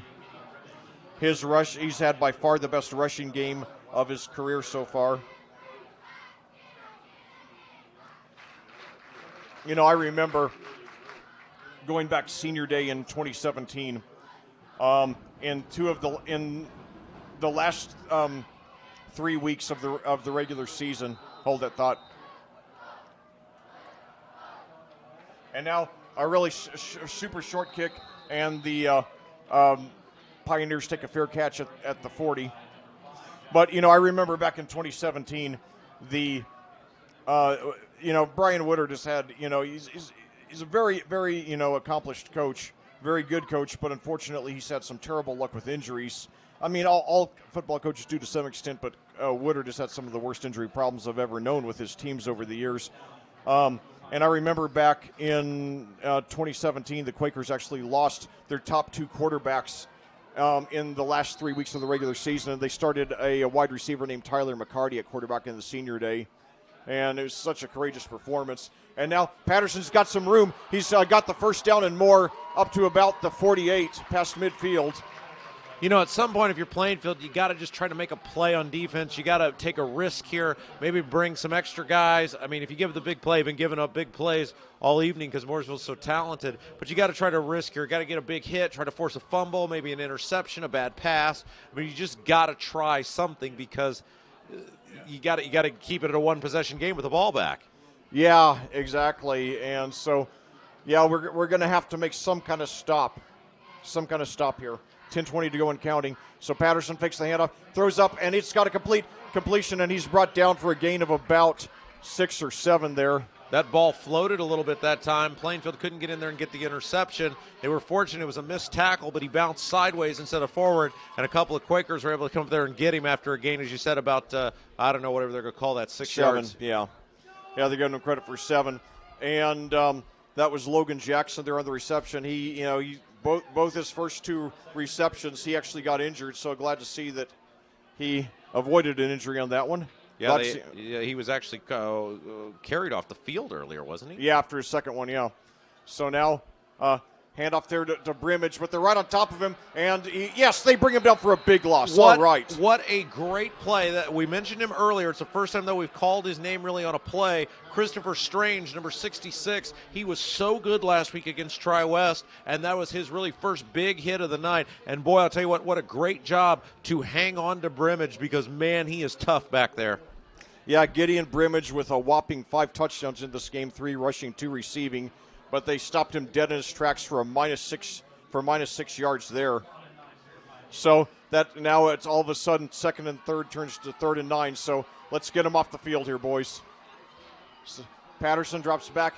He's got we nearly sack him, and now he's got some room, and he rushes trying to get the first down. He might have it. Did he get it? It's close. No, I think he's a little short. Boy, what a play that time, though, by the Patterson. He rolled off one tackler, ran forward. He was basically just drugged down by the shoulder pads. He's going to be about a yard. Boy, it's going to depend on the spot. No, yeah. They got him a yard short. So what a play that time. What a nice job by the Plainfield secondary to come up and make that hit. But now a much more doable 4th and short. This quarterback sneak. He leans forward. They're trying to get him. Their officials running in. It's going to depend on a spot. Yeah. Brian Woodard asking for a better spot. Well, I'll tell you, though. Yeah, he got it. He got it. Gosh darn it. That was Plainfield's chance. They had him in the backfield. He was able to bump off that tackle. And, man, that's too bad. That was a great effort there by Plainfield. But, unfortunately, man, Mooresville's just awesome. Yeah, and, that 3rd down play, Rob, that would have been a sack on probably 98% of the quarterbacks in the state. But Patterson's just so quick, and he did a great job in slithering his way out of it. Plainfield's got to keep their heads up here because Mooresville's got big play written all over him right now. There's the give ahead to Brimage, and a nice job Strange again that time in there catching him as he tried to sneak past him there on the right side. Short gain on 1st down. Yeah, we're finally starting to figure out how to contain Brimage after the 5 touchdowns. So 8:06 to go and counting. Plainfield, if we don't let him get another first down, that we're still in good shape. So at 7:57 to go now. The Pioneers have the lead, but they now 2 receivers to the right, 1 to the left. Brimage, the running back. Patterson throws deep down the left side. He's got a man, and it's intercepted. His first interception of the year after 12 touchdowns, and the Quakers are in business. We got the ball with 7:36 to go. Number 27, Colin Hoy. Great coverage that time. That ball was underthrown on the near side of the field. He turned around, followed the ball in, and a great job to catch it and hang on to it. It would have been very easy to get that ball knocked away and have the pass fall incomplete, but a huge opportunity now for Plainfield with 7:36 to go in the ball game. They're down by 7, 49-42. Yep, so 89 yards away from a score that would tie or potentially take the lead if we go for the 2. Knowing Coach Woodard as well as I do, I would not be a bit surprised if he went for the 2, but we'll see. First things first, let's just worry about the score right now. So 3 receivers to the left, 1 to the right. Nieto, the running back. Nieto gets it. He's up the middle. He's got about 4. So decent start to the drive there for the Quakers. Yeah, I don't think they're going to give him that many. It looks like about 1 there. They're going to put him back inside the 15. at the 14. Nieto had a big hole there on the right side. He cut it back left, ran into the tacklers that time, and unfortunately just a short gain there on first down. So now 3 receivers to the left, 1 to the right. 7:10 to go and counting. Plainfield trailing by 7. Melvin, screen pass, and it looks like a little bit off. That was tipped dangerously by Caden Smith. Could have been intercepted. Thankfully, wasn't. Nevertheless, Quakers now in an undesirable 3rd and long, 86 yards shy of the end zone. Yeah, very lucky that wasn't intercepted that time. Came off the handle, the fingertips, I should say, of Caden Smith, and thankfully for Plainfield, fell incomplete. All right, boys, need a big play here. So they got 3 receivers to the left, 1 to the right. Melvin in shotgun, takes it, screen pass, it's complete. He's got some room. I think he just got the first down by the skin of his teeth. No, I think they're going to put him a little short there, Leck. Well, yeah, it's going to be, you got to go for it here. You cannot give him the ball back. I know it's at the 20-yard line. The ball's right outside the 20 at the 21. They got to get up to about the 23. So it's going to be about 2 yards short here. But Brian Woodard's got to go for this. He's making the right call here. You cannot give them the ball back with 6:30 left to go in the game. You got to have some confidence in your team. And, boy, he's going to change it. He's going to punt it. Is he? Now what's going on here? Now whistles, flags fly. Maybe they're trying to draw a penalty. Still no timeout Mooresville. They were in a very weird formation that time. It looked like initially they had the punter on, but then they were down under center. And so I don't know what Brian Woodard, he caught Mooresville off guard there clearly because Mooresville had to burn the timeout with 6:24 in the ball game. The board shows 4th and 1. That's a long one. They got to get just past the 22, balls at the 21. You got to go for it here. I agree with you, yeah. 6:24 because the kind of offense that Mooresville has, there would be no guarantee that we'd get the ball back, if we punt now. So, yeah, we just got to go for broke here. So, anyway, for those of you just joining us, it's been a wild and woolly barn burner of a game. Your score: Mooresville 49, Plainfield 42, 6:24 to go in the game. Plainfield has the ball 4th and 1 at their own 21. It's unclear whether they're going to go for it or punt. It's dark, and we're wearing sunglasses. Ha! Yeah, they're going to go for it. All right, that's what I like to see. Fans stomping on the bleachers here on the Mooresville side. Plainfield getting some support from their fans as well. The whistle. Melvin in shotgun. We got movement at the line. Maybe Plainfield hoping for an offsides here.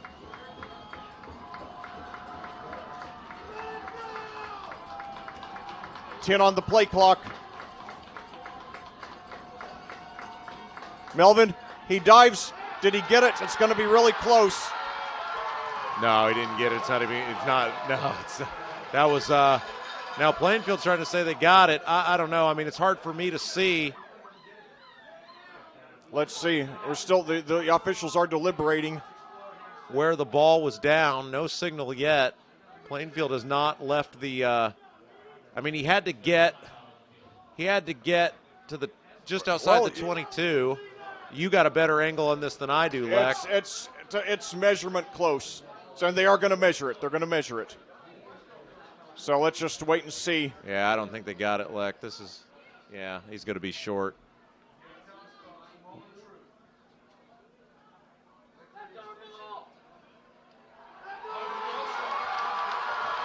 So no good. He looks like he's about a foot short. So the Pioneers take over at their own 21. Well, you had a chance, and you just couldn't move them a yard. Yeah, I still think it was the right call. Yeah, it's just that was the play everybody was expecting, and you never obviously. Yeah. Hindsight's always 20/20, but that was kind of the play everybody knew you were going to run, and they ran it, yeah. And he just didn't have the juice to get that extra foot or so that he needed. So, it was the right call to go for it. I agree. Yeah, maybe a different play in hindsight, but Well, it's just maybe they'll have a couple of maybe the defense has gotten a few stops here in the quarter, so maybe we'll get another one here. 6:19 to go. The Pioneers take over at their 21. Hand off to Brimage. We got him down for a gain of about 2. And let's be honest, like, no matter what the outcome of this game is, based on the performance we saw last week, and you said, oh my gosh, we got to play the number 2 team in 4A, I don't think anybody saw this game being this close. So certainly another big building block for Plainfield, as we have seen the emergence now of Melvin, now that they've kind of said, okay, go do your thing. Yeah, keep in mind, he's a freshman. He's thrown for over 200 yards in all 3 of his games so far. And 8 touchdowns, 4 interceptions. So and let's face it, Plainfield's a 5A school, but there's not that much difference between Mooresville and Plainfield size-wise. And Mooresville's number 2 in 4A. Yeah, they're going to be a contender for the state championship this year. And now they break and he did it again. He did it again. Yeah, they've run that play at least 4 times now. Maybe that's the fifth. What is that? His 6th touchdown? 6th. Yeah. That's about the 5th time they've run that play from right about that spot on the field. And it's like Plainfield just either doesn't recognize it, they're not prepared for it, I don't know what it is, but they've run that little handoff to Brimage, and it's just right up there off guard, basically, between the guard and the tackle, and he's just wide open. So Gideon Brimage with his 6th touchdown of the game. He has 4 rushing, 2 receiving. Yeah, he got hit at the line, then broke free and went all the way, and now Houck trying to make it 8 for 8 on extra points in this game. 97 points scored in the game between the 2 teams. High snap, but they get it down. The kick is up, and it is good. So with 5:33 to go, your Quakers not out of it, but they need something fast. They trail the Mooresville Pioneers 56-42 here on AudioSportsOnline.com. Only game 3 of the season, but what a heck of a season it's been already. Plainfield might not win tonight, but they have a lot more wins coming, hopefully starting next week when we have what looks like a much more beatable opponent, Perry Meridian. The last 3 years we've beaten the Falcons 42-7, 42-20, and 42-7 again. They do look to be better this year after winning only 3 games total the last 4 years. They're off to a solid 1-1 start. They got a big win over Southport. So certainly it's not a win you want to take for granted, but it doesn't look at least like it'll be a softer opponent. Then Greenwood the week after that. And by the way, we are at home the next 2 weeks. In fact, we're at home 4 of the last 6 regular season games. And so we're coming up on 2 home games that we should win over Perry Meridian next week, Greenwood 2 weeks from tonight. So we just got to, keep our heads up, keep on bringing our A game, and, we'll have a chance. And still, chance to do a lot of big things this year. And, we do have Cathedral and Decatur Central in our sectional, but if we keep on improving the way we've improved from week to week tonight and the ball bounces our way a few times, we can still do amazing things. We've done a lot of amazing things tonight. We're just up against an outstanding team. Yes, Mooresville's 4A, but they're a serious contender for the Class 4A state championship, and they have a Mr. Football candidate at quarterback. So now the ball kicked. It's a short kick, fielded at the 24, about the 25, takes over to the right side, looking for some room, gets past the 30, and plows his way up to about the 31. So Plainfield takes over, 5:25 to go. They need 2 scores. They're not out of it, but they need to get something going fast.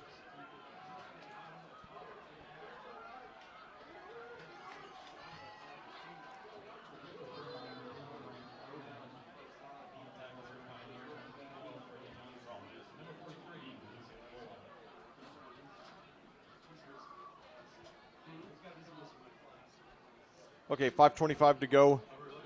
So your Quakers taking over at their own 31. For the most part, they moved the ball very well on offense today. They line up with Cooper Springs, Noah Hessung, and Caden Smith to the right. One receiver to the left, Juan Nieto the third, having his best game of the season at running back. Carson Melvin. We got movement at the line here.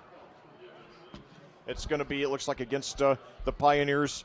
So we'll get 5 free yards. And we'll take every free yard we can get right now.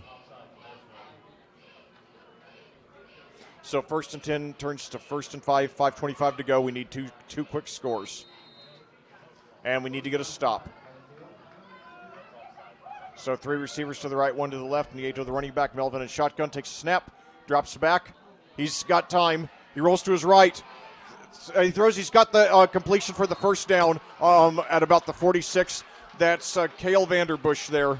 Great job by Vanderbush coming back to make the catch. an impressive game for Vanderbush. Yeah, two touchdowns tonight, and including an 85-yarder. He already has a 94-yarder on the season back in week 1, and they give him credit for 12 there.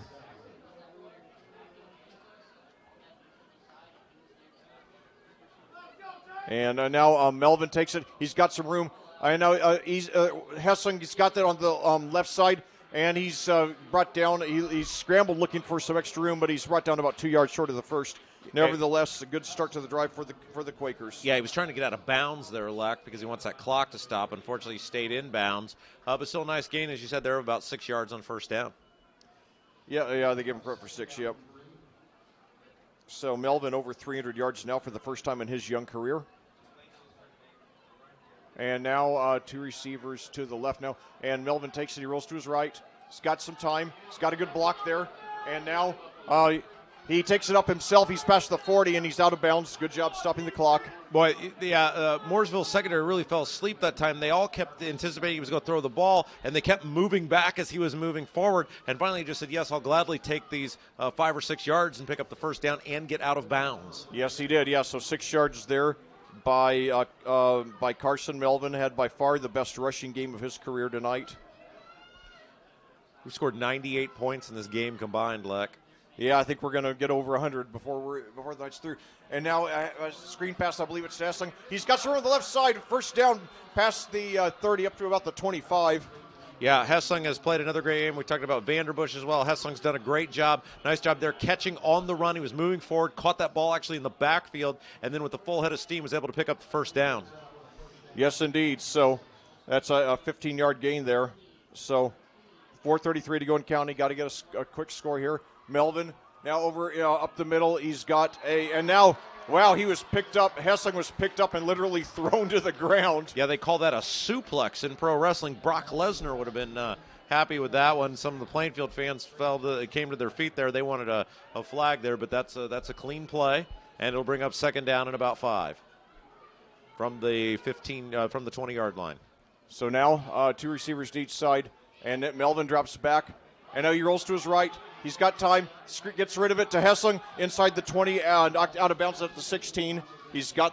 It's going to be about a half a yard short, it looks like, of the first down, as Melvin there was asking for a penalty there on a late hit. Not going to get that one. You're not Patrick Mahomes, my friend. You know, Hessling started as a freshman 2 years ago. Now as a junior, he is so good at catching that screen pass and making something out of it.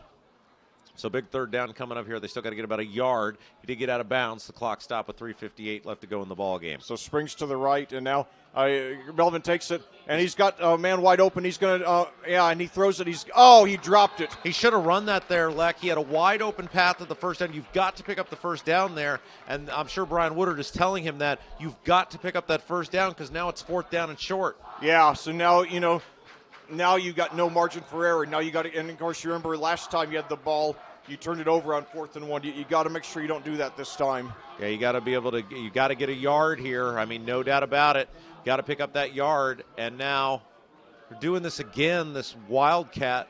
No. I'm sorry. They're bringing Melvin back in. I thought they were gonna. They had this lined up earlier with this different looking formation. See, I don't like this because they've got Nieto, the lone man in the backfield. There's the snap. Melvin with the ball. He's got it. He's got the first down. So the Quakers are still alive, 3:49 to go, but they got to hurry because they need 2 scores. 56-42 your score. 9:47 your time of day. It's been an incredible barn burner of a game. Yeah, and that clock's going to start as soon as they move the chains. This is my 100th varsity game as a football commentator, and it's easily one of the top 10, maybe one of the top 5 best. So now Melvin. And now it's over his head. He threw it just a little bit too high. Vanderbush nearly got it nevertheless, but it'll bring up 2nd and 10 at the 13, 3:31 to go.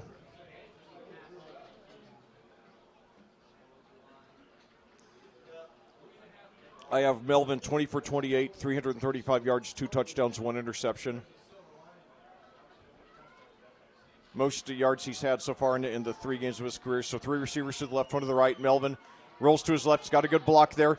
And now he could run with it. Screen pass, it is caught, and he gets out of bounds after a pickup of about 5. I believe that was Hessling again. It was Caden Smith, excuse me. He had the 3 touchdowns last week. Hessling wears number 2, Smith number 3. 3:24 to go and counting.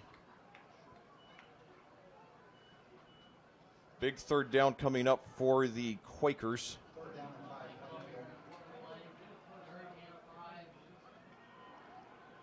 So now 3 receivers to the right, 1 to the left. And now Melvin, he's got some room, but he's brought down. The ball comes out and Plainfield Mooresville's got it, and he could be going all the way for the touchdown. Will it count?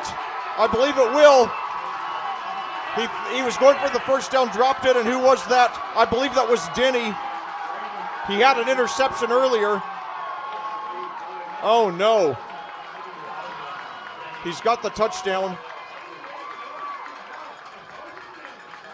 So Hogan Denny, he had a 31-yard interception earlier. Now he had about a 92-yard touchdown return for it, a 92-yard fumble return for a touchdown there. And, wow. Also several big plays on offense. So your score 62-42 now, Mooresville, with the extra point pending. So we did get 100 points scored in this game tonight.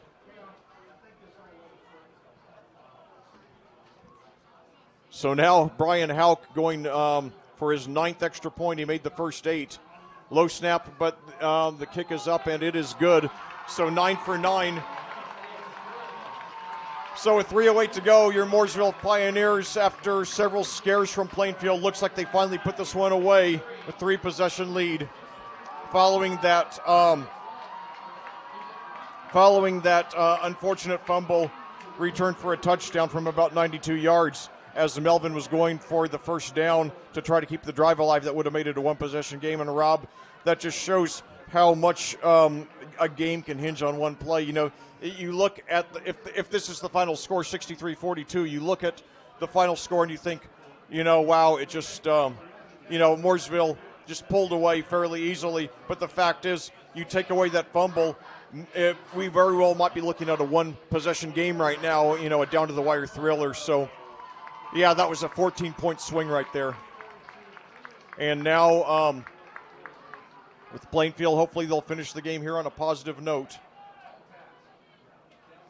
But, yeah, 6 touchdowns by Gideon Brimage, and now a 90-plus yard fumble return for a touchdown by Hogan Denny. That apparently will seal the deal.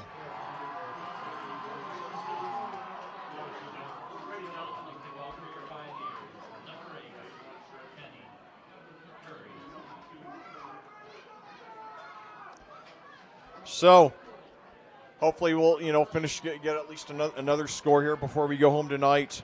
9:52 your time of day. This, I'm pretty sure, is the longest game I've ever commentated, not counting lightning delays. So a squib kick immediately down at the 37 by number 18 for the Quakers. So now let's try to finish the game on a positive note. Let's get some scores. And I would imagine at this point Mooresville is just going to try to take away the big play. But certainly it's going to be interesting to hear what Coach Woodard says on his show on Monday. He's a very balanced guy. He'll he's always quick to give his team compliments when they deserve it, and he's he's not shy about expressing his feelings.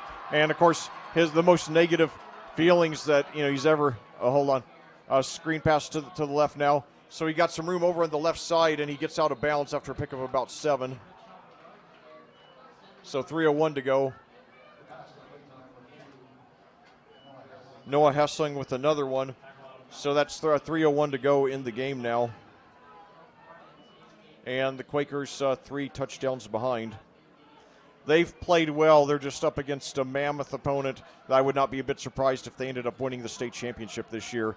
They started off the season 2 weeks ago at Lucas Oil Stadium, and I think they very well might end the season there as well. So now after 6 yards to Hessing, Melvin throws deep down the field. He's got a man, and he makes the catch. Did he get it in bounds? That's the question.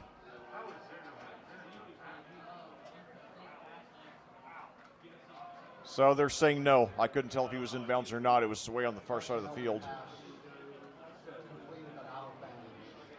So that'll bring up 3rd and 4, 2:54 to go. The Quakers trying to finish the game on a positive note. They trail by 21, 63-42. They have not played a bad defense tonight, but they're up against a future BCS quarterback who's maybe the best dual threat quarterback in Indiana history. And now Melvin takes it, throws deep down the left side. He's got a catch this time inside the 40, inside the 30, up to about the 25. So that's a gain of about 33 yards there. Hessling again.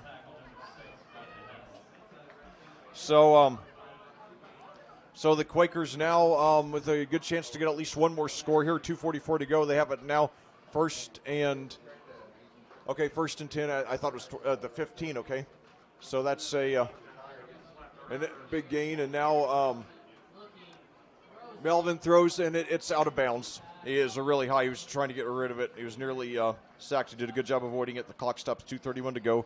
Quakers still trying to get another score here tonight. They've mostly played very well.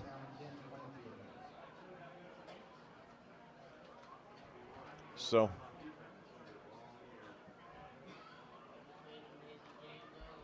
there's been a lot to take away from this game. And now Vanderbush, he is sacked this time. So that'll bring up 3rd and long with 2:25 to go. Vanderbush given the freedom to rush this week.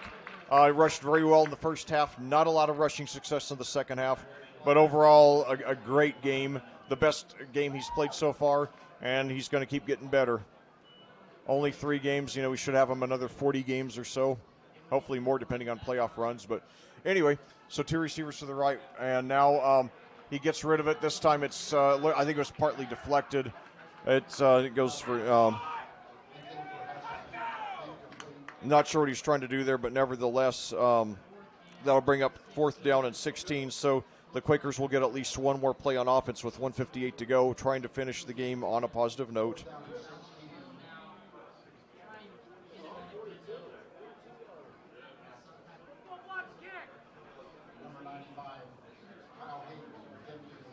And now they're going for what I believe is their first field goal attempt all season. It's Kyle Hayden going for a 41-yarder, and he's got the distance on it, and it is no good to wide left. Nevertheless, might as well give the young man, a chance to, test, test his leg in case you end up in the situation where, the result is important. So, it was a good effort. It was long enough, just a little bit too far left. So, anyway, so Plainfield will fall short tonight. They lose by 21, but like I said, if you take away that fumble return, that 92 or so yard fumble return by Hogan Denny when the Quakers were about to cut the lead to 7, this could be a very tight ball game right now. So, the Quakers they will fall to 1 and 2. But keep in mind, both losses come to top 5 teams in their classes. Tri-West this week ranked number 5 in Class 3A. Mooresville number 2 in 4A. Both teams, state championship contenders. Tri-West, of course, has 4 state championships. And now the first play on the ensuing drive for Mooresville is a short rush up the middle for 4 yards. So 1:32 to go and counting. A reminder to all of you, hope you all will get out to Plainfield tomorrow morning. We got a junior varsity game at 10:30 a.m. that we'll be broadcasting against Mooresville also. It will be a video broadcast on audiosportsonline.com, but it's always great when you get out to support these kids in person as, they try to move up the ladder to the varsity team. And there will probably be a freshman game before that. And then, of course, a week from tonight, we will be back, with the varsity action as your Plainfield Quakers return home for the first of 2 consecutive games. Next week it will be Perry Meridian a week from tonight, and then 2 weeks from tonight it will be Greenwood, both very winnable games. Far more beatable than Mooresville. 45 seconds to go and counting. So anyway, 9:58 your time of day. It looks like we're just going to get in under the wire before 10 o'clock, and now Mooresville is starting to run out the clock. So anyway, outstanding, exciting game. Mooresville's future Mr. Football candidate, Nick Patterson, just a little too much for us tonight. The Pioneers are going to go on to contend for the state championship, but Plainfield did a lot of good things tonight. They fall a little bit short, 63-42 to the number 2 team in Class 4A, the Mooresville Pioneers. All right, well, that's going to do it for us tonight, Leck. Abbreviated post-game show because we'll be back tomorrow morning for the JV game. We need to rest our bodies and our voices. Yeah, thanks to our sponsors again, CCB Contracting, Geodis, Gannell Financial, FC Tucker Homes, Haynes Roofing, Team Turley, Fairway Mortgage, Bailey and Wood Financial Group, Marietta CPA, Tropical Smoothie Cafe, Avon, Jimmy John's and Jack's Donuts, Plainfield, BGW Construction LLC, and the Beacon Sign Company. So thank you to everybody who tuned in tonight. Our final score, 63-42. We'll see you tomorrow morning. For Lex Zorn, I'm Rob Kendall. Have yourself a great evening. Good night.